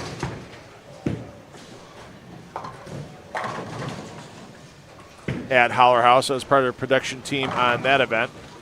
Mike J. and Chris Barnes were awesome on the call. Jeff Goodger, the producer and technical director, always great to work with. Tom Clark, of course. Wonderful scorekeeping done by Tom Clark on those paper score sheets. And that score sheet raised a lot of money. Still at the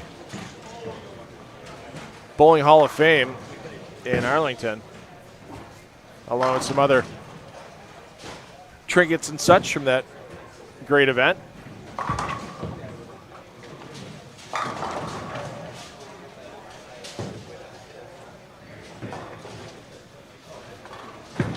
But yeah, we did a TV show. If you want to look for it, it's called the Brew City, like Milwaukee's, Brew City, BREW. Brew City Bowling Show. It was our last week of season 1, so it's episode 13. Just do Brew City Bowling Show, episode 13 on a YouTube search, and you'll find it. Yeah, we did the entire show. Actually, Stefan Hanen, who you've seen here, his team qualified for the finals that we had at Howler House. It was a fun format. It was 5-player teams, and they only bowled the 7th through 10th frames for their games to make up their team totals. So we had a fun show doing it this year. We had our second to last episode air in Milwaukee today on My 24, which is not the CW affiliate, but the sister station of the CW affiliate in Milwaukee, as it is actually a My TV affiliate. But it's the same owners for the CW. You see some cross advertising between the two stations. So once again, in a city like Milwaukee, we know the PBA Tour is going to be watched by a good chunk of the population. There is Ron Nelson with the cold 5. Sorry, Ron. Got to call you out on that. Sorry, Ron. I know I'm 24 lanes away, but I've got my hands up. When Ron Nelson Jr. leaves a 5-pin, you got to have your hand up. I don't care if it is 24 lanes away. I know Ron Nelson Jr. is going to make this 5-pin. If he doesn't, I have verbal verification that I had my hand in the air, and I will replay this for him under threat of death, I'm sure, from Ron. I don't think Ron would have much of a sense of humor about this if he found out, but I'm going to have some fun with it. Heck, I lost enough tournament money to Ron over the years when I was younger. I think he can buy me one back if he misses the 5-pin. There he is, all over that, dead on it. Beautiful. So yeah, Brew City Bowling Show, check it out. You can see how Howler House looks now. You can see the human pin setter at work.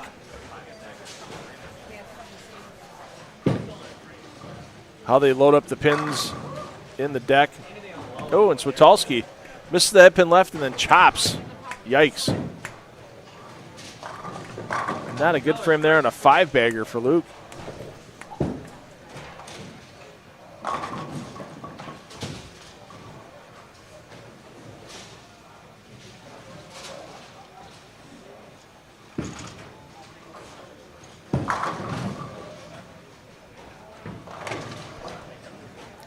There's that great H5G branded jersey you see Bobby Habetler wearing. Same with Luke Switalski. They are the official merchandiser of the PBA. I've got jerseys from H5G back when they were known as High Five Gear that are approaching the 15-year mark. And no fair, no fade, no wear. The threading still well intact. Great quality jerseys at H5G. I'm not just I'm a satisfied customer to go along with having them as a sponsor. And same thing for the PBA LBC National Championships. I love the tournament. I think more people should be bowling it. All the added money, all the atmosphere of a PBA Tour event. Get yourself under the live stream cameras. Every frame, every game for the run. And get your chance of hundreds of thousands of dollars in prize money. Heck, you might be bowling with a PBA Pro on your pair. You could still have a PBA Pro as a doubles partner, or make yourself a 4-player team. Your double scores are your first 3 games, and all you have to do is have the bowler that's bowling doubles first make sure the whole entry is paid before they bowl. Same thing with the 4-player team, except you use games 4 through 6. So lots of opportunities to make some cash at the PBA LBC National Championships. Check it out, pba.com/LBC tournament. And our pacing's a little off here. We've got some pairs that are already getting into the 9th and 10th frame. We've got some pairs that are just entering the 4th frame here. But we'll stick with Switalski as he's our leader after 3.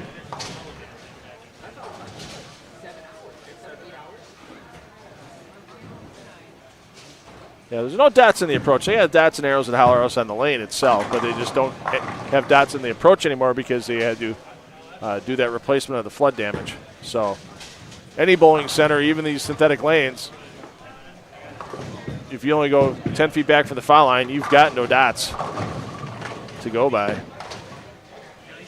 Okay, here is your 4-game scoring update. We do have a new leader with Logan Krupinski. And the scoring pace is a little slow, plus 113. Peyton Naback in second, plus 102. Luke Switalski dropped back to third with plus 85. You hate to say dropped back, but Switalski only had 181 that game after starting 201, 255, 248. Scott McIntyre Jr., fourth on the squad, plus 76. Andrew Sachs, plus 65. Jacob Lewis, plus 66. Trevor Paroff, plus 58. Rick Bernard, plus 47. Bobby Habetler, plus 38. Round out.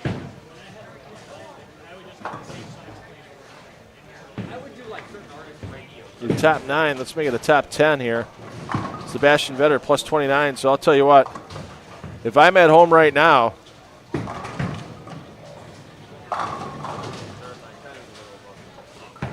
and I'm Jim Schrader, Nick Dissinger, Sean Rash, Gage Blackford, Nathan Michalowski, Seth Lehman, all between 140 and 160 over. I'm feeling really good about coming back tomorrow. I mean, a little too early for bowlers like Nick DeCicero at plus 127, Seth Tieckmeyer at plus 112, and Nick Dudek at plus 109 to start celebrating, but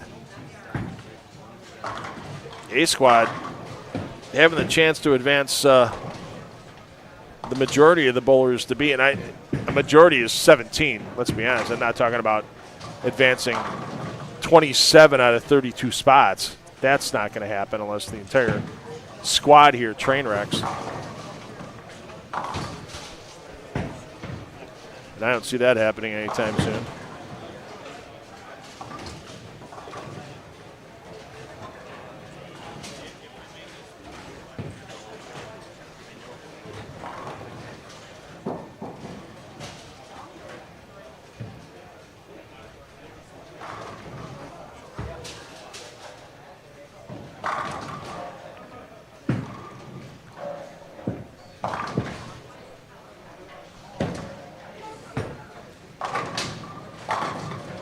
Ron Nelson Jr. can't go back-to-back 5 pins on this lane.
So once Switalski's finished, we're going to head down, I think, to 13 and 14.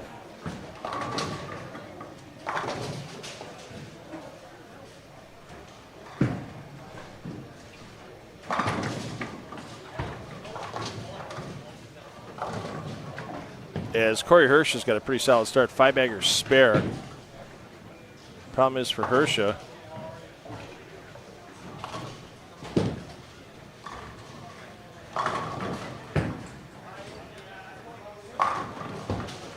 he's only sitting in the plus 30 range or so after 4.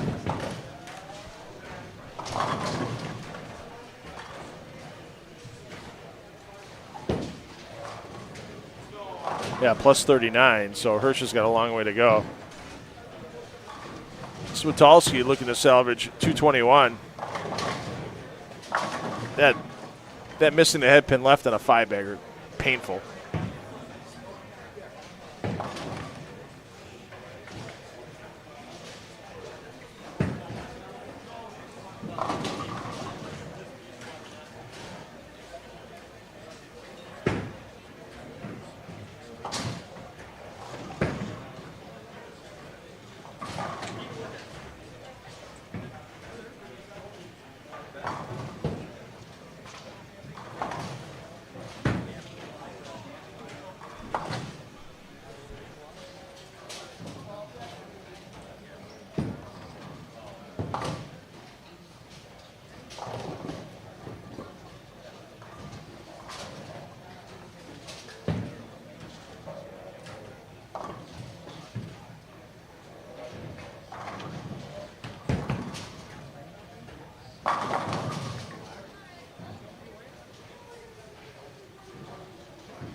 Well, if you're a gambling person and they put odds up before this event,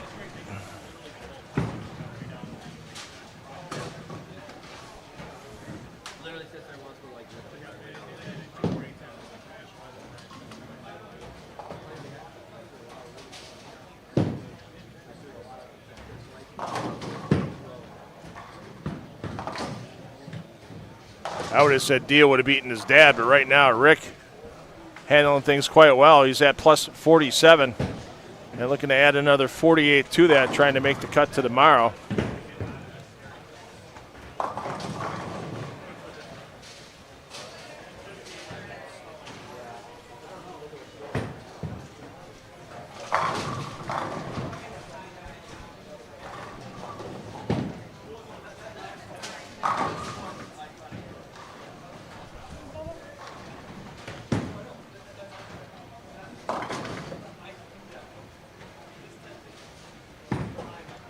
So you'll see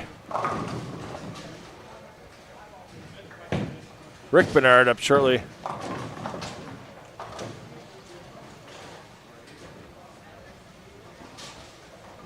Oh, pardon me, Bernard at 228. I apologize. I had the wrong position on there. Let's get over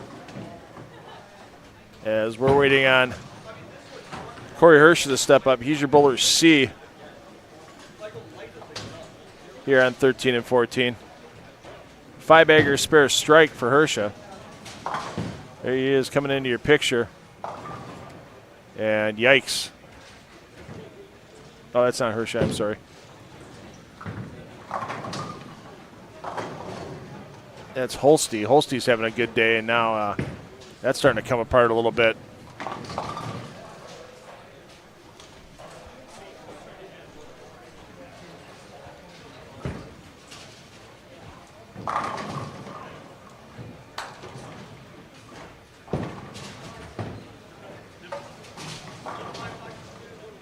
Holste came out of the gates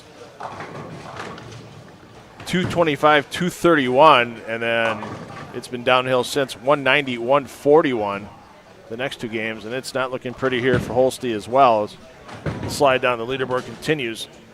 Yeah, there you see Corey Hirscha getting ready to step up in his 8th frame.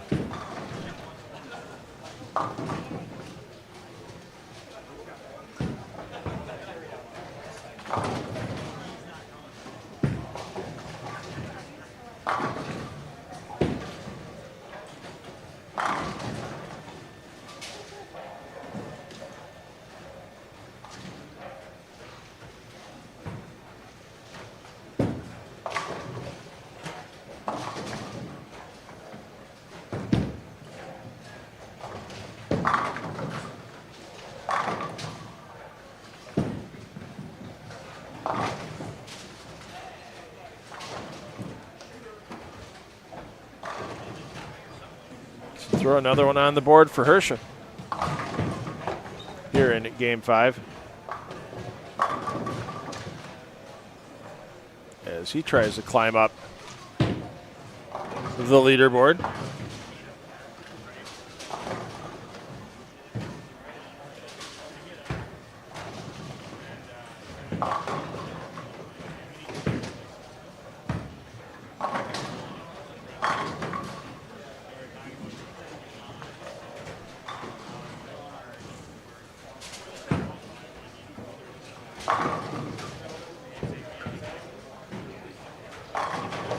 And Hainan trying to bookend 3 ugly frames with a 3-bagger and a double, which he has. Hainan, the Pat Patterson Award winner for the Midwest region in 2024. That award goes to individuals who do a great job of supporting the PBA regional program, and with a couple of events that Hainan has hosted at his centers over the last few years, along with other work he does in the community.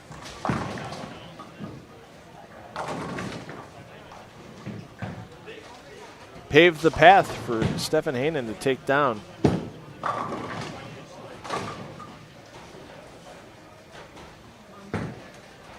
that prestigious Pat Patterson Award.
So Hirsch popping the big game to climb up the leaderboard.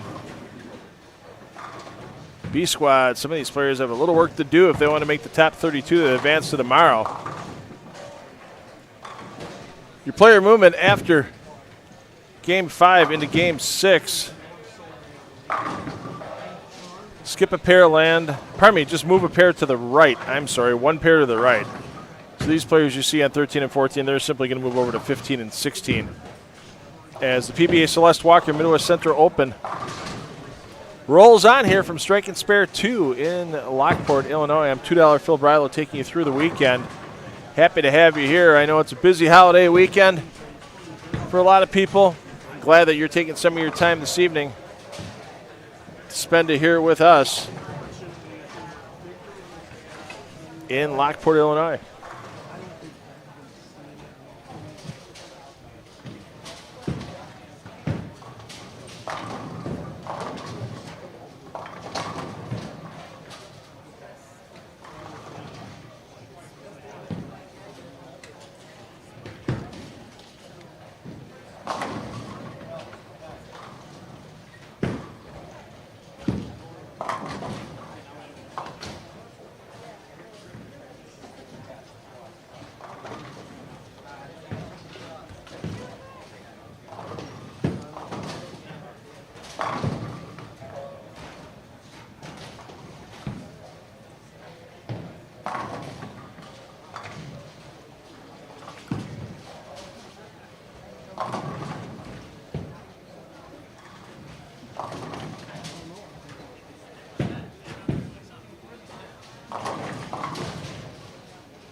This is the freaking parent.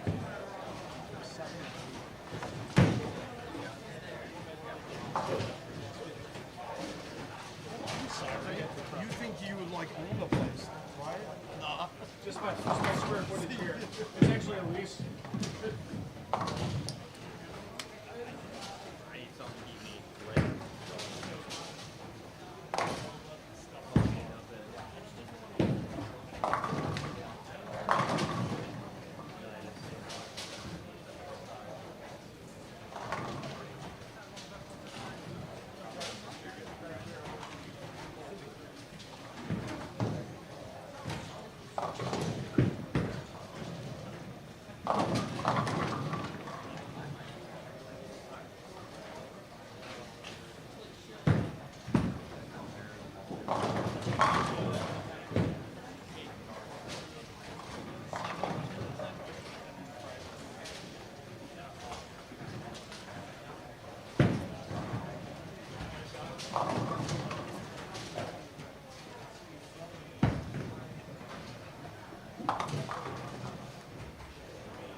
All right, there's Peyton Naback. He's had a pretty solid B squad. He keeps pacing along as he has been. He'll see action tomorrow morning in advancers round.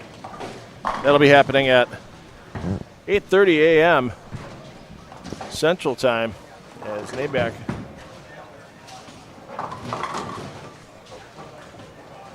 keeps the score sheet clean, double, and now a strike in the sixth. There it is, thanks to Lane Talk.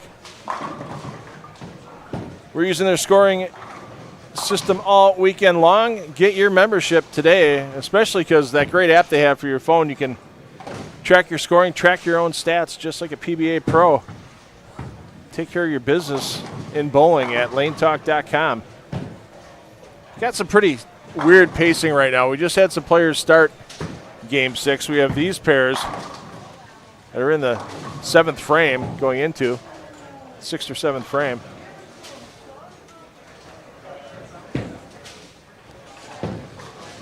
So I know there's a couple pairs with 3 out throughout the house, but only a couple, so it's kind of odd that our pacing's getting that far off.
So I'll drop the live scoring link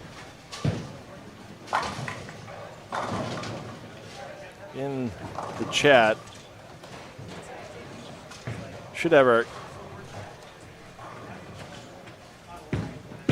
Game 5 scoring coming up shortly as we get closer to making that cut number. Habetler, oh, that ring 10 pin. Ron Nelson Jr. trying to make a comeback. Habetler was sitting okay after 4. Habetler was plus 38. I mean, he was sitting okay, but a long way to go. Actually, I guess Ron Nelson Jr. was a little farther down the list than I anticipated.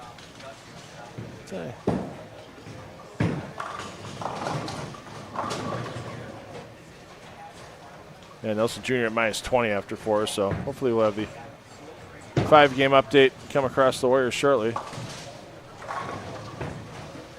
Haven't had a chance to check the chat in a while. Let's see.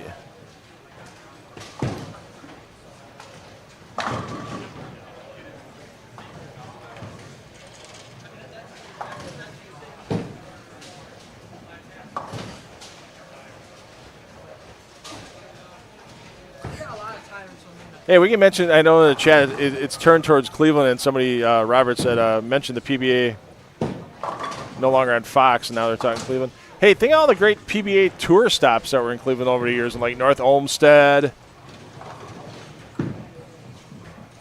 Of course, in the area, a little farther south in Fairlawn, but still in the Cleveland area with the PBA Tournament of Champions there. But, yeah, there were several stops between Cleveland and Toledo.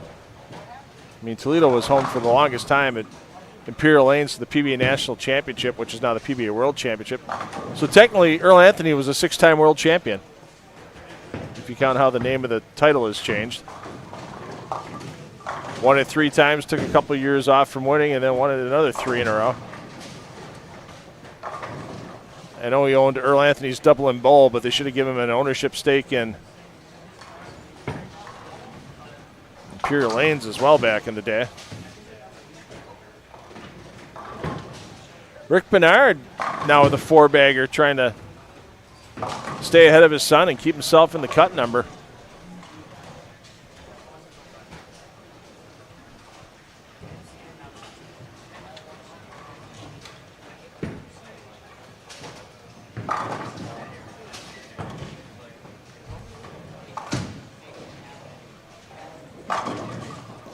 Now, Mr. Harris brings up a pretty good point. There's a lot of people that have cut the cord that don't have the ability or didn't want to pay to, for the streaming on the Fox Sports app to watch Fox or FS1, and now these, fans that had to wait to watch the replays of the finals on the PBA YouTube channel now get the chance to watch it live on the CW. So, like I said, they have a station in every market in the top 100 population areas in the U.S., and a bad mental mistake there for Nabak.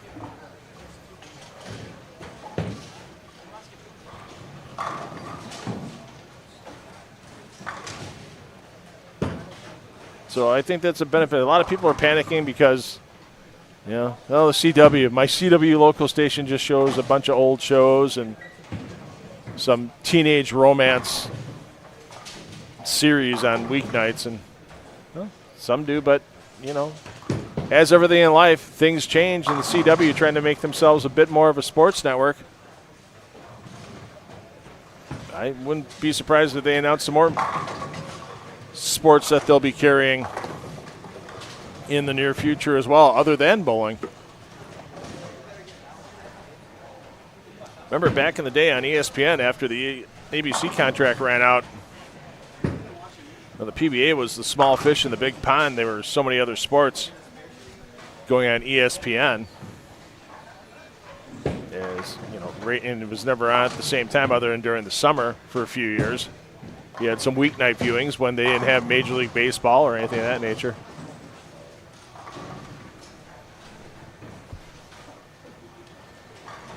I think Dave Bears just stoned the coldest 8-pin I've seen here this weekend. Like, there was no other pin within 6 inches of it when it cleared the pin deck, and the ball just laughed at the 8 when it went by. The guy is a multiple-time USBC Open champion. He deserves better than a stone 8. So when he reaches the age eligibility for Wisconsin State Hall of Fame at being 50 years old, if Dave's not a first-time Wisconsin Hall of Famer, I don't know who will be.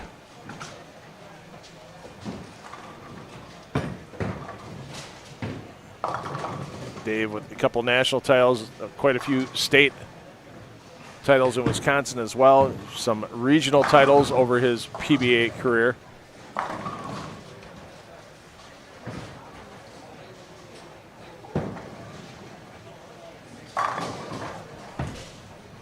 We had this debate a couple of years ago, and I got to bring it up again. Maybe I'll bring it up on social media when I got some free time to actually respond. Now, I mentioned earlier Fire Lake Casino, home of the PBA Southwest Regional Hall of Fame. They have quite a few bowlers and people who supported the advancement of the PBA in the Southwest region in that Hall of Fame. Maybe, if there's a PBA Midwest Hall of Fame, who would be in the inaugural class? I mean, there's a Pete Weber who's won 40-plus regional titles in the Midwest. Dave Traber, Dale Traber, Jeff Rickles. That's just a start for ones I remember off the top of my head. Steve Jaros, a bunch of regional titles as well.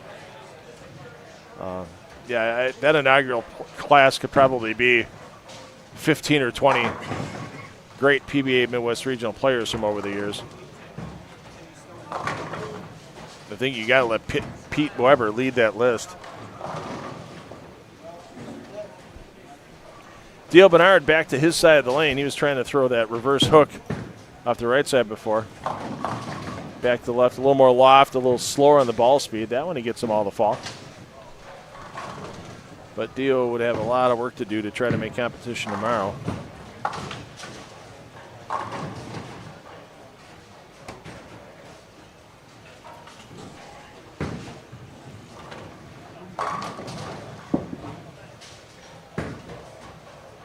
So here's your 5-game scoring update. Victor Cortez is your leader.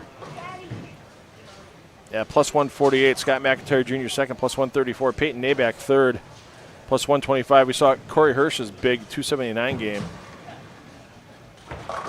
in Game 5. That gets Hirsch up to plus 118 in fourth. Matthew Steff in fifth, plus 111.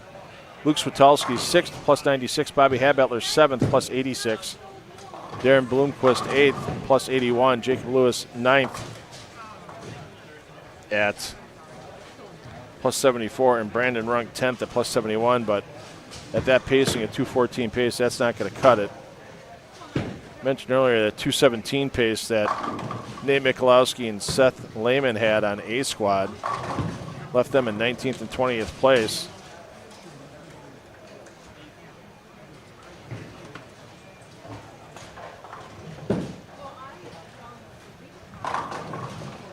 .217 pace in this squad, 7th. So that leaves 5 other bowlers to get into there. So bowlers like Bloomquist, Lewis, Runk, Savage are really going to have to find something in the last 3 games. Try to get in. It could be a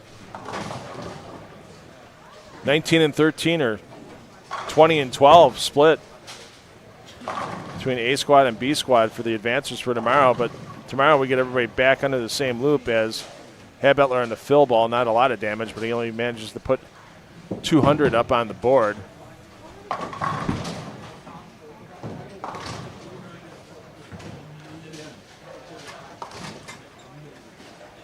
And said the pacing's a little off here because, sorry about that, pulled away from Naback.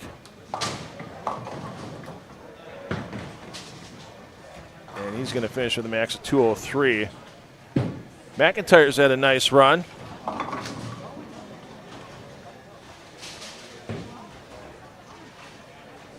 McIntyre's your bowler B. Rough start this game. Couple of opens. Hasn't offset anything with a double yet as he steps up on lane 27.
Yeah, there's some guys from A squad that were maybe thinking they didn't have a snowball's chance in hell, and guess what?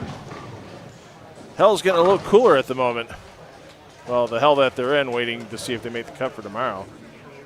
I mean, hopefully Nick DeCestro didn't get too far away.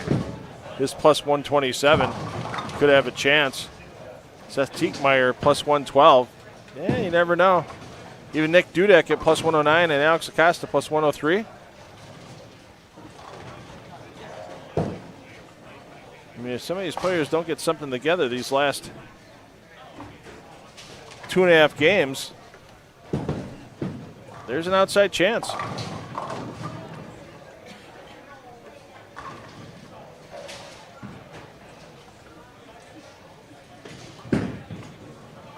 I mean, with the huge performance today from A.J. Johnson at plus 374, Benji Martinez plus 304, Zach Wilkins plus 293. I mean, that's a lot of pins players on B squad need to do to catch up. And with only 4 eventually going to the step ladder. Sure, there's 9 games tomorrow to get it done, but first of all, you got to get through that first cut down to 16. With 4 games in the advancers round, you could have a lot of ground to make up the 16th place.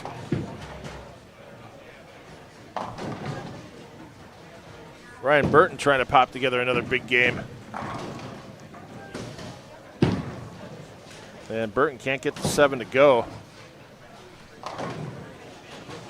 Ends his string at 4.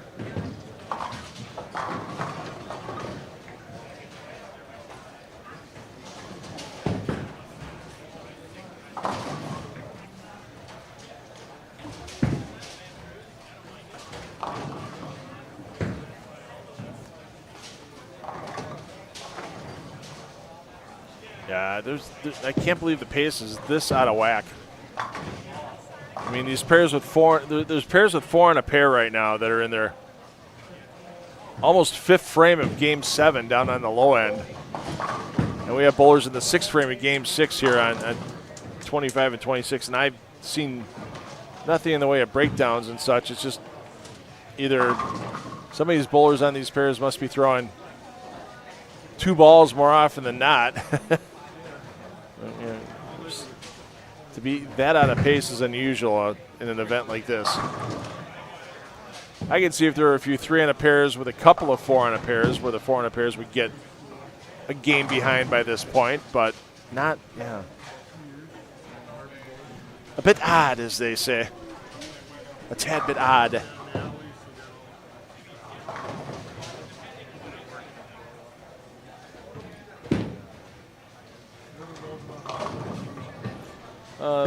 Yeah, commenting in there that A squad was pretty stacked. Yeah, if you look at players that bowl a lot on tour, whether it's established players like AJ Johnson, Chris Prather, or bowlers that make some PTQs.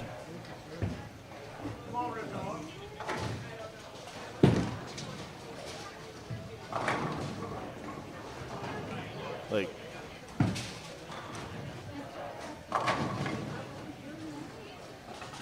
yeah, the star power definitely there. I mean, you look at PBA, elite tour players from this season: AJ Johnson, Benji Martinez, Zach Wilkins, Kevin McCune, Cam Crow, Chris Prather, Bailey Maverick, Sean Rash. Yeah, I mean, the name power is there, no doubt about it.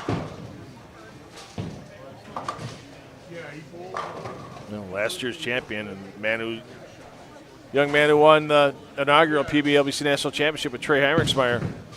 He had a 186 today, and he had an unusual block. I think we're gonna get a chance to try to talk to him game 7 if he's coming. I know he was here talking to somebody a little bit earlier, but he had no games between 193 and 246. His 4 low games: 192, 184, 177, 171. His 4 high games: 247, 267, 269, 279. Kind of an all or nothing day for Heinrichsmeyer, but he still has good positioning to try to repeat on his championship tomorrow.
So our lane movement, for those of you double tabbing here,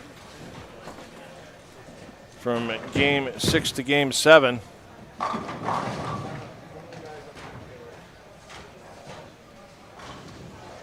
Is skip 2 pairs and land on the third. So the players you see here on 25 and 26, they're moving to 31 and 32. The players at 27 and 27 and 28 are moving to 33 and 34.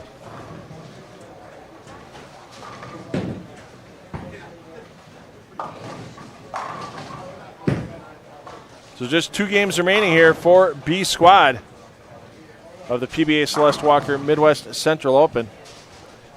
I'm $2 Phil Brilo, bringing you through the weekend.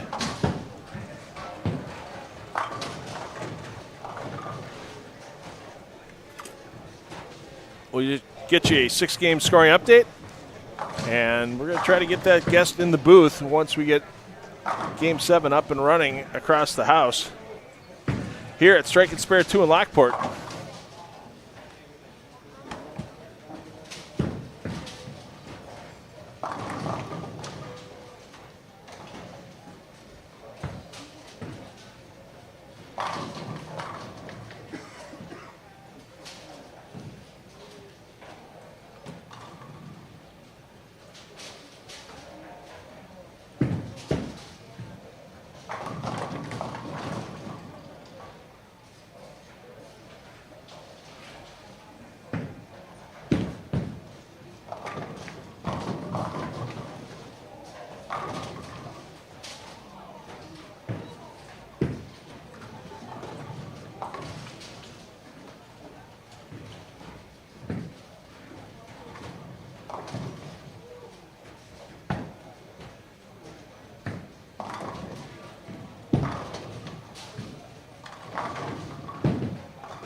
Sorry, I'm kind of rooting for Rick here, being a member of the 50 and above crowd. And unfortunately, Rick Bernard with the open frame in the 8th. We still got a pair in the 6th frame, so it's going to be a little while before we have a 7-game scoring update.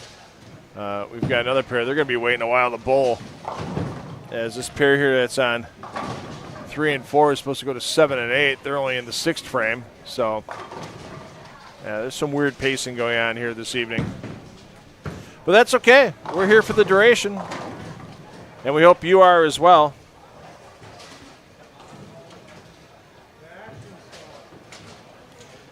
Yeah, Alan Gardner, yeah. You missed left, and it just wants to keep going. We've seen some bowlers take 3 off the left a couple times today. Saw a couple players take 3 off the right. We've seen some gutter balls on the right. We haven't seen any gutter balls on the left out of right-handers, but we've seen some misses to the left. Miss the head pin left. So, yeah, this cheetah is not the cheetah your older brother may have bowled on a decade or so ago. Well, actually, it's almost 2 decades that we've had some of these named oil patterns with the original 5. The cheetah, the chameleon, the viper, and the shark.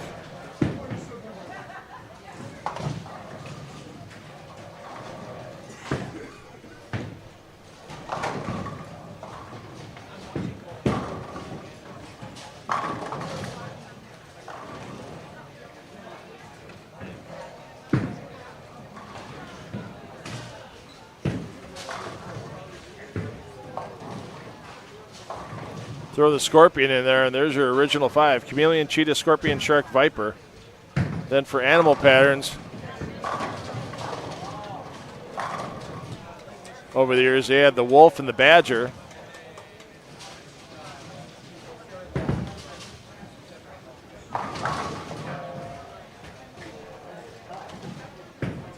And now the bat pattern.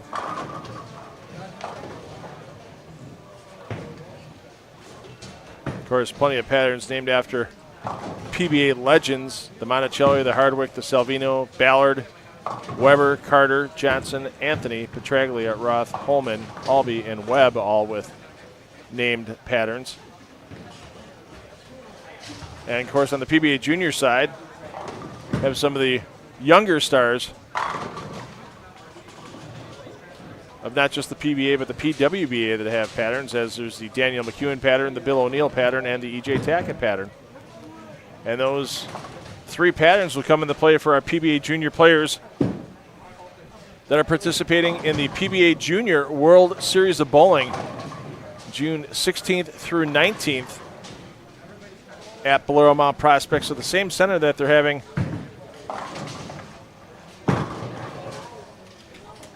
the PBA LBC National Championships at will also host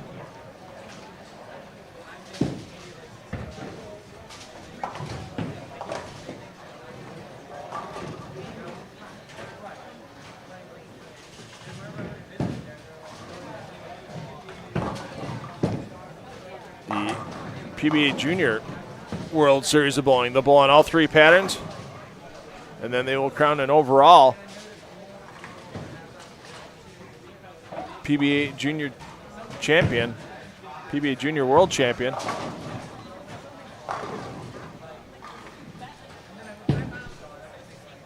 In the under 15 mixed, under 18 girls, and under 18 boys divisions.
And now in the booth,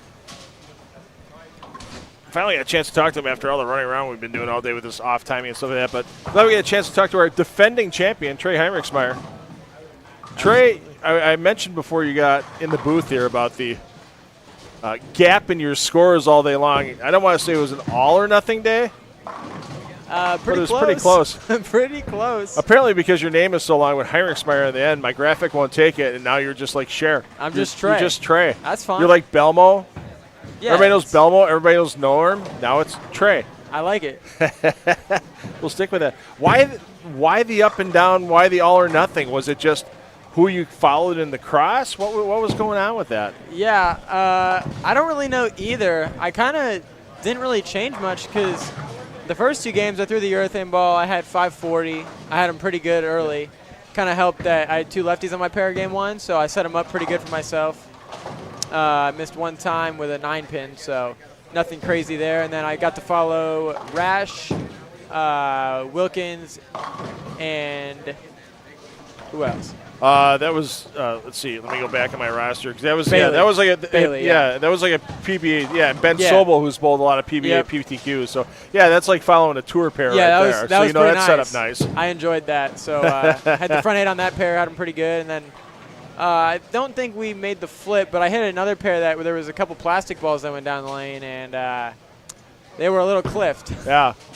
Managed to bowl 180 or 190 down there, and it wasn't great, but made the flip, and then I bowled 240 with a urethane ball again, same ball I bowled 190 with, and just kind of saw it a little better down here.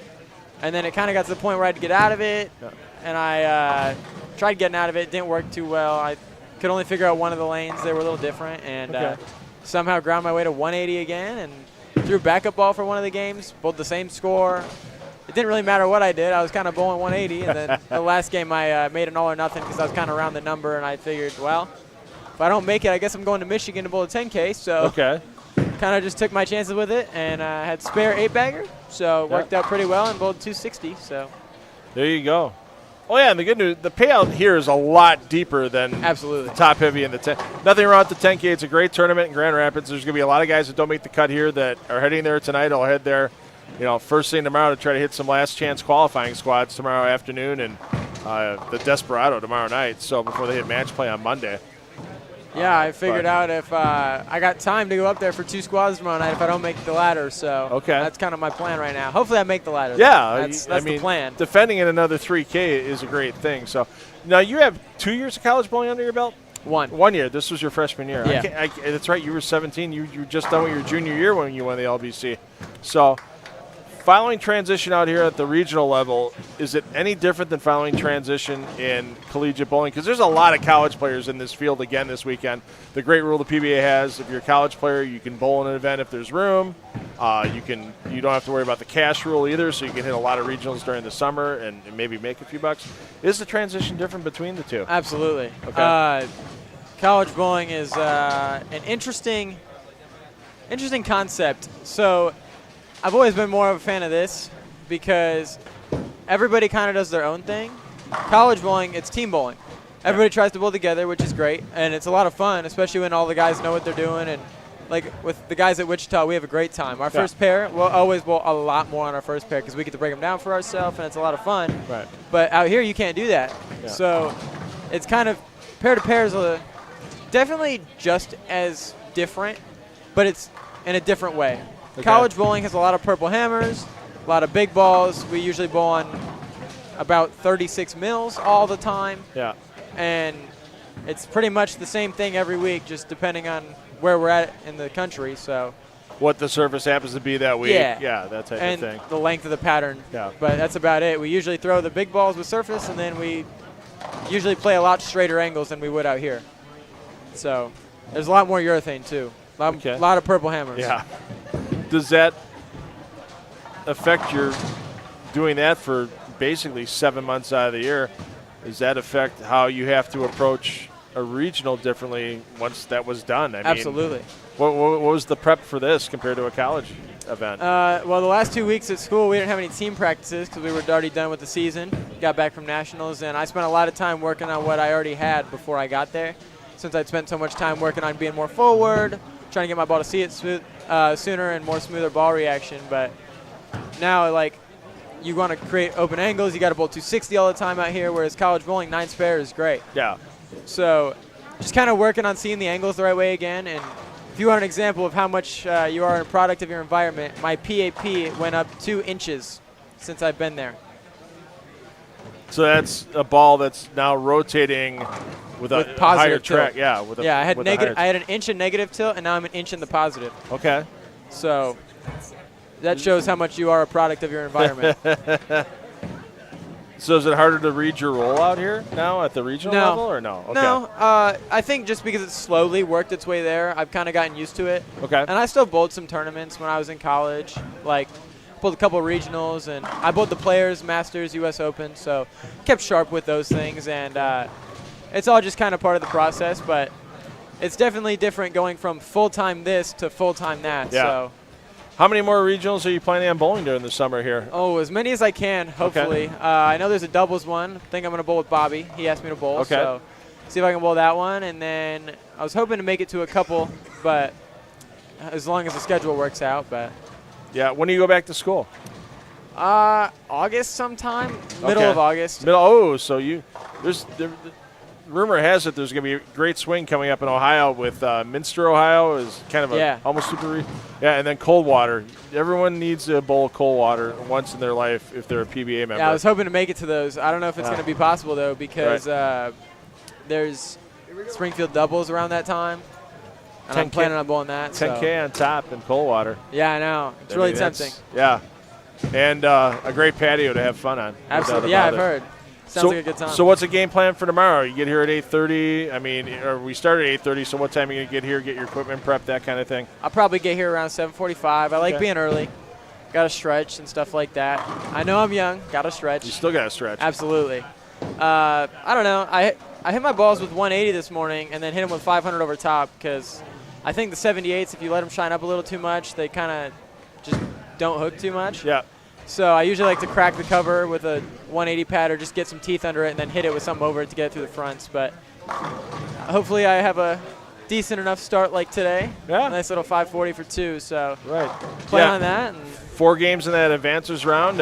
Keep yourself in that top 16, and then, like you said, keep going up for there. So. Absolutely. Hopefully figure out the 180s a little bit. Turn them into nice little 230s instead of 180s. And score will be in a great spot. Right. Well, hey, thanks for taking a couple minutes with us. We got all kinds of maintenance and stuff we got to do right now, so we're going to do that. We've got Game 8 coming up here for the Celeste Walker Midwest Central Open. If you're a Trey Heinrichsman fan, and why wouldn't you be? Trey Heinrichsmeyer fan. Sorry as I trip over my tongue. 8:30 tomorrow morning. He hits the lanes once again. Thanks, Trey. Absolutely. Thank you.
They took it away how they used to do it. Yeah, I know.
Watch the ball.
All right, we're going to get you down to the low end once again.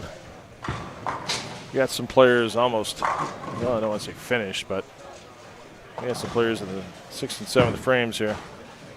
And that includes a couple of players that are close to the cut number, including Luke Switalski.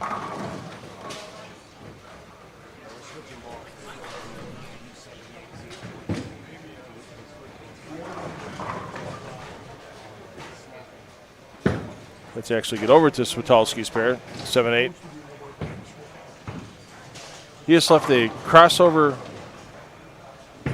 410. It's the weirdest thing I've ever seen. Like high flush crossover 410.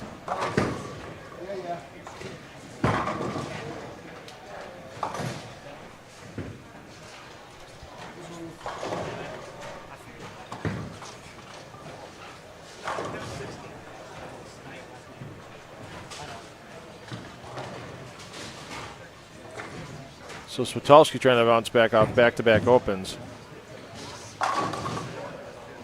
He's at plus 142 after 6. We're waiting for the 7-game scoring update. Big 246 in Game 6. Once we get Game 7, then we'll know. But he's one of those players that's flirting with the cut number at 142 over. He knows he needs a big finish. Still room for 233 if you were to punch out.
All right, we're into game 8. This is it. We'll find out after this game who our top 32 are going to be. We're not going to find out while I'm on the air. We can make an educated guess once we get the Game 7 update.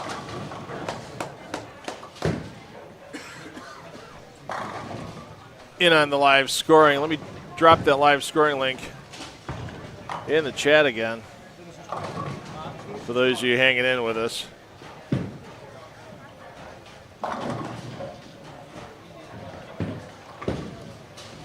Tell you what, there's some bowlers off of A squad we know they're definitely safe with that scoring pace right now. I'd say anybody from Riley Spear plus 161 up. Yeah, that's a no-doubter there at this scoring pace. Yeah, those are, they all got 8 games on them there, so that's all from this morning. We haven't gotten to Game 7 yet. Yep. Bobby Habetler, he's one of those players trying to get in here off of B squad. He's entering the late part of the 8th game, having a 6-bagger interrupted by a 210. Never a good thing. Open frame on the board. Good news for Habetler, though. Can still get to 256 if he can punch the last 4.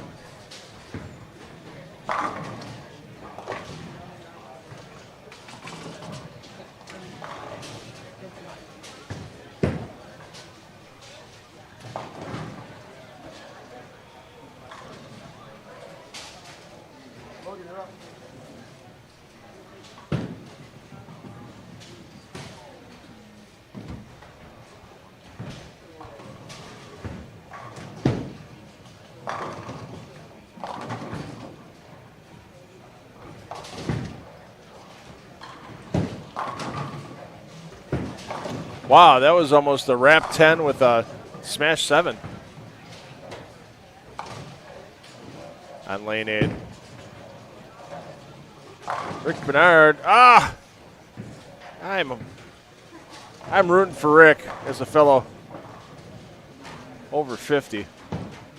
I can be a homer in the booth for one player per event. I've chosen Rick Bernard.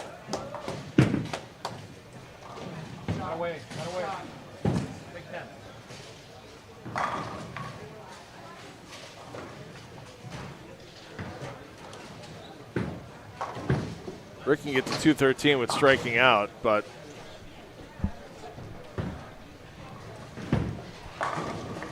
his pacing earlier.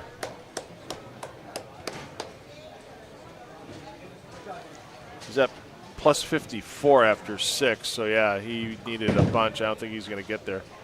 His son Dio is at plus 62 after 6, so Dio's going to need a huge run to get into the top 32 for tomorrow.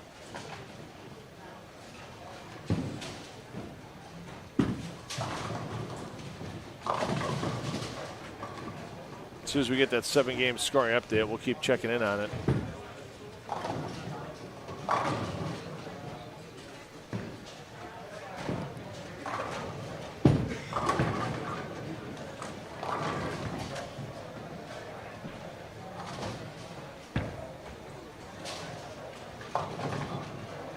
And 11 and 12. We'll have to move over there. We got a little excitement coming in.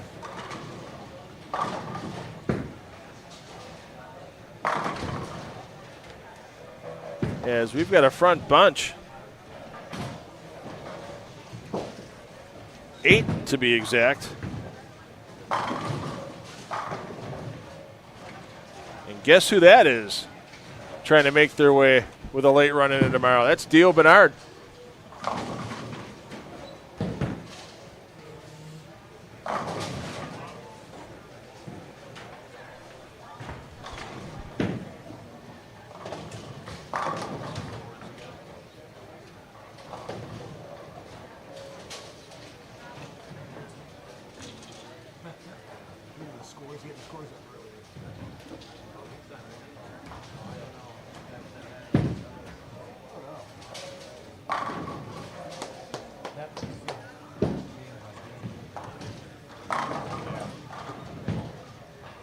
Haven't gotten game 7 yet.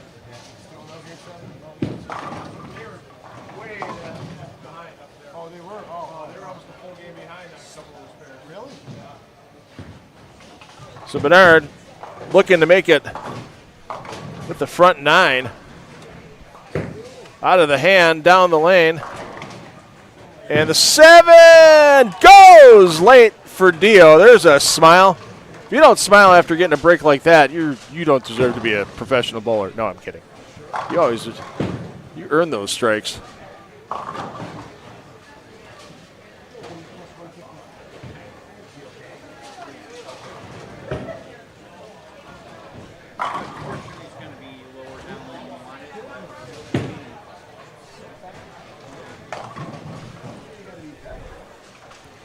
Peyton Naback, he was in the run for the top of the squad earlier.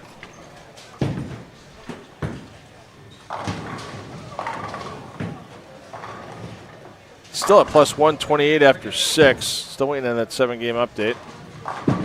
Yet to have a game below 200 through his first 6 games. That's not easy to do out here on this 35-foot cheetah pattern, moving pair to pair. Unfortunately for Naback, the only way he gets to 200 is getting a double in the 10th frame after sparing here. Let's see if Dio can get the 10th in a row. And he does. 4 slaps the 7 down.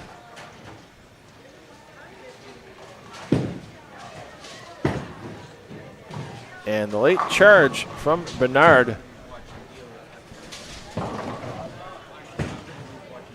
might give him some daylight for tomorrow.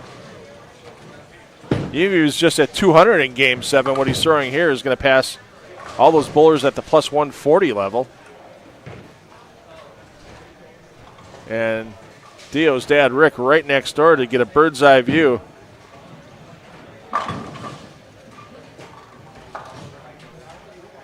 Of Dio's 11th shot. Down the lane, shreds it. Wow, that's a little unusual with the 4 going down as one of the last pins.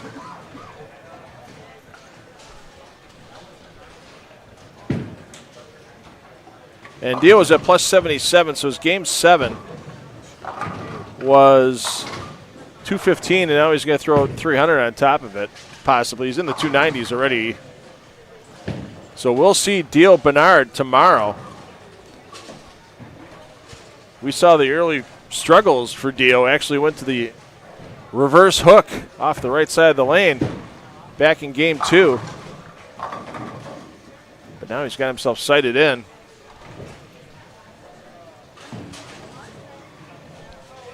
And here is our chance for the second perfect game of the event. Oh, Well, 299. Still, we'll see Dio tomorrow. Great finish by the PBA Tour champion.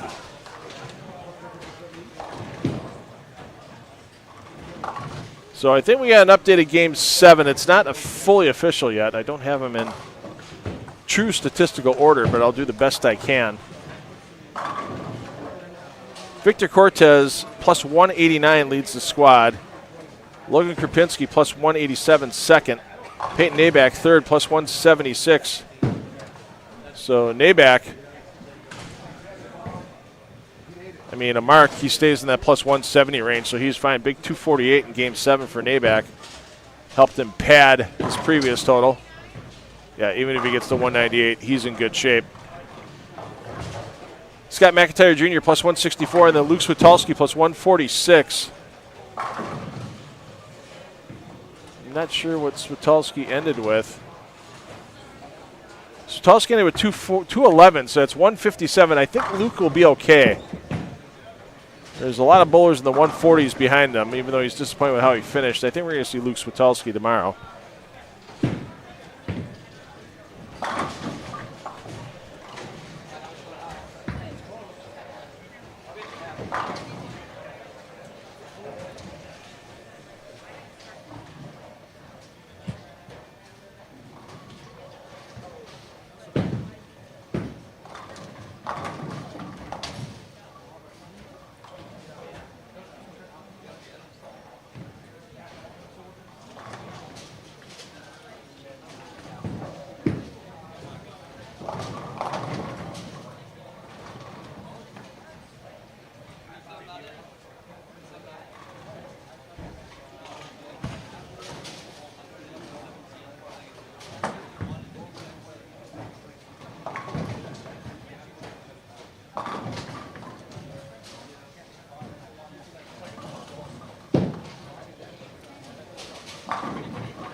So how about that finish for Dio Bernard?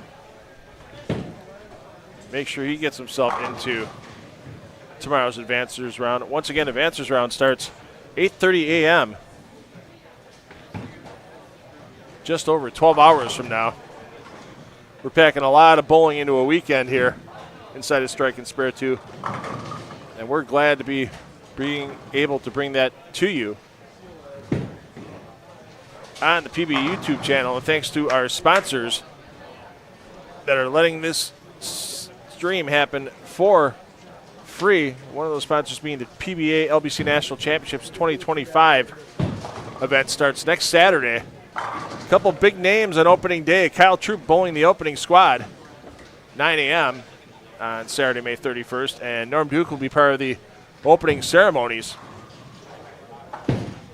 beginning at 1:30 p.m. So if you get there right in the sweet spot around noon, that break between the 9 a.m. squad and the open ceremonies, Get there about noon if you're near Bolero Mount Prospect and get yourself some pictures and some autographs with one of the greatest to ever roll the ball and someone who someday will probably be known as one of the better players to ever roll the ball down the lane with Kyle and Norm. And it's not too late to bowl. There's still squad spots open on opening weekend and on a few of the squads throughout the remaining 7 weekends. But if you're going to get in, do it quickly. What few spots there are will fill up. PBA.com/LBC tournament. And once again, I want to thank Stefan Hanen.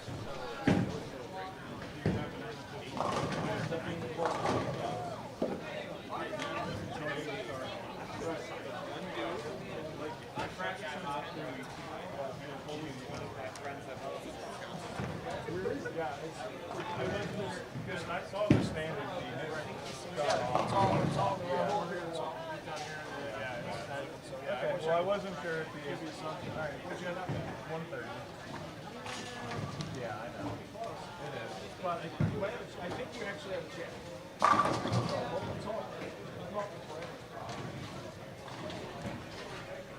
See some bowlers in some great 8-5G jerseys out here tonight. And of course, they are the official merchandiser of the PBA. Get some great. I like the PBA hoodies that they designed for 2025. I've seen a couple fans in here tonight wearing them because, you know, in a bowling center, when the bowlers are comfortable, the fans are a little chilly. And those H5G PBA hoodies are just the thing to wear inside that local bowling center to keep you comfortable watching your friends and family bowl if you're not out on the lanes yourself. H5gbrands.com. Thanks again to both those season-long sponsors for their support. Without them and without our host centers that pay to bring me in, and even though my nickname's $2 Phil, it costs more than a couple of bucks to get me in the door. We're glad to be able to bring you coverage of every lane, every game, every frame, every cut for this Celeste Walker Midwest Central Open.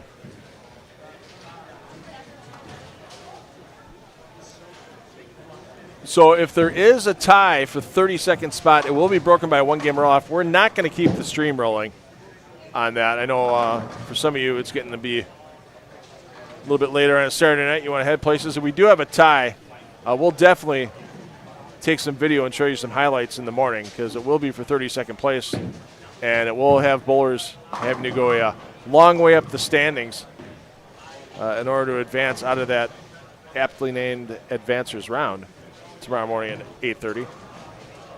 I mean, we had an exciting roll-off at the PBA 50 Players Championship. I mean, Carlton Chambers had to throw the last 8 strikes to get out of that by a pin. And Carlton moved a few spots up the standings, ended up finishing 20th overall. Good week for Sibo. He was a good time in the booth with us when we were in Cuyahoga Falls for that PBA 50 PBA doubles event. And I'll tell you what, any center that brings the PBA in my opinion, is a spectacular bowling center.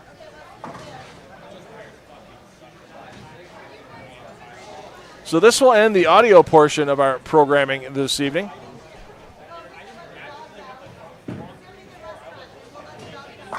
Uh-oh. I don't know if Stefan's looking at the booth or not.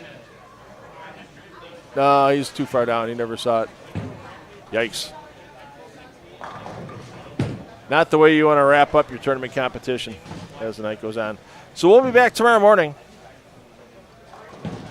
at 8:30 a.m. Central Time for the Advancers round. Our top 32 are returning. They're going to bowl with their pinfall carrying over.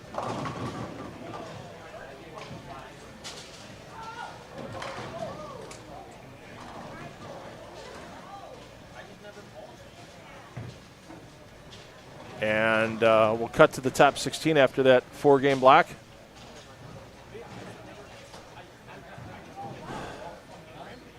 Then they'll bowl 3 more games, pinfall carryover. Dio, what was the ball you used for the 299, sir? Black Hammer? Black Hammer. Black Hammer. So that. Good luck tomorrow morning, sir. Thank you so much. Thank you very Great finish. Absolutely. Yeah, so 3 games then for the round of 16. Pinfall carries over, and then we'll cut to the top 8. 2 more games before we cut to the top 4 for the step-ladder finals. We're scheduled for the step-ladder finals roughly 1:30 p.m. I think we'll be on time tomorrow, barring any ties for advancing out of rounds. So thanks to everybody that joined us live this evening. Thanks to those of you that watched in the archives after we were complete. I'm $2 Phil Bridle. Hey, parents, take the kids bowling because, you know, they are going to have fun for life. And we will see you tomorrow morning here from Strike and Spare 2 for the advances round of the PBA Celeste Walker Midwest Central Open.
No reason they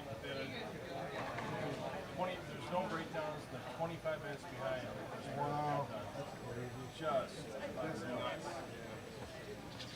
Where are you on the ball? Back.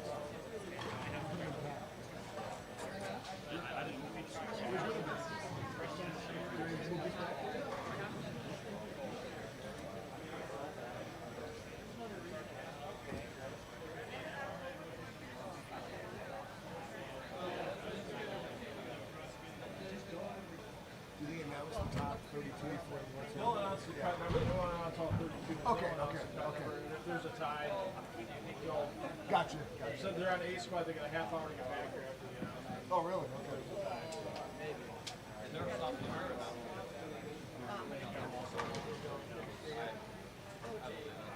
Hey, thank you for live streaming. Bobby, when did you come in? Absolutely. 17.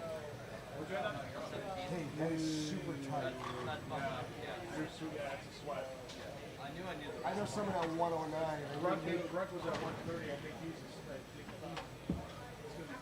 gonna be close. Yeah, he had that plus 130. Yeah. So, we'll see. I can't say right for 170.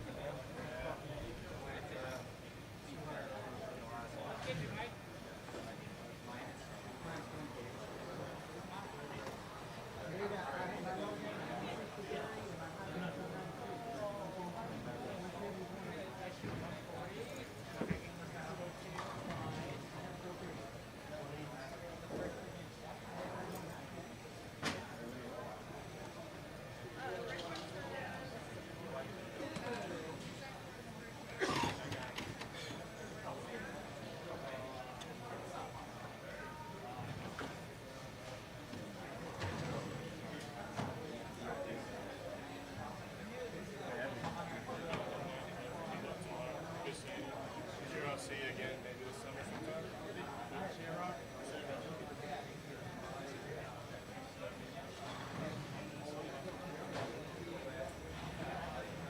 Hey, Phil.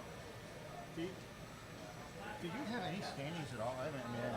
How do you find them? Crap. It's league pals. How do you find it? It's like they don't combine A and B. No. It's a mess. It takes me forever. I kind of especially when I was rolling Ryan. Ryan's like, all right, I think I'm ready to go. I haven't even signed up for freaking TikTok. I got to put it in the microphone. I asked him the same thing Wednesday. I just don't think he likes those. He's never liked those. You can't tell. I've got family here. You can't tell if somebody's got a senior national or whatever. I've heard Pete's been a nightmare. I just texted Tony and I told him Right. All right. It's like going to be going. That It's like going. completes It's like the going back qualifying 30 portions of years. the Yeah, A get the and ball B and then get squads. Today here at the PBA Celeste Walker Midwest Central Open. The both are tabulating their score sheets, adding them for me, signing them, and send it getting from them your- verified Steve, by someone else. Send it on from their your pair. AOL email When they do address. that, bring us to Send it from the AOL, yeah. numbers I had tabulated. somebody email me that We'll have a a couple of weeks cut ago. score. The TV show. I go, We ended "Who's up about with it?" 121 Then you want to email it. One checks, Yeah. 41 checks. But 32 of those will go to the advantage round that starts tomorrow, meaning checks 33 through 41 will be available after we make that cut.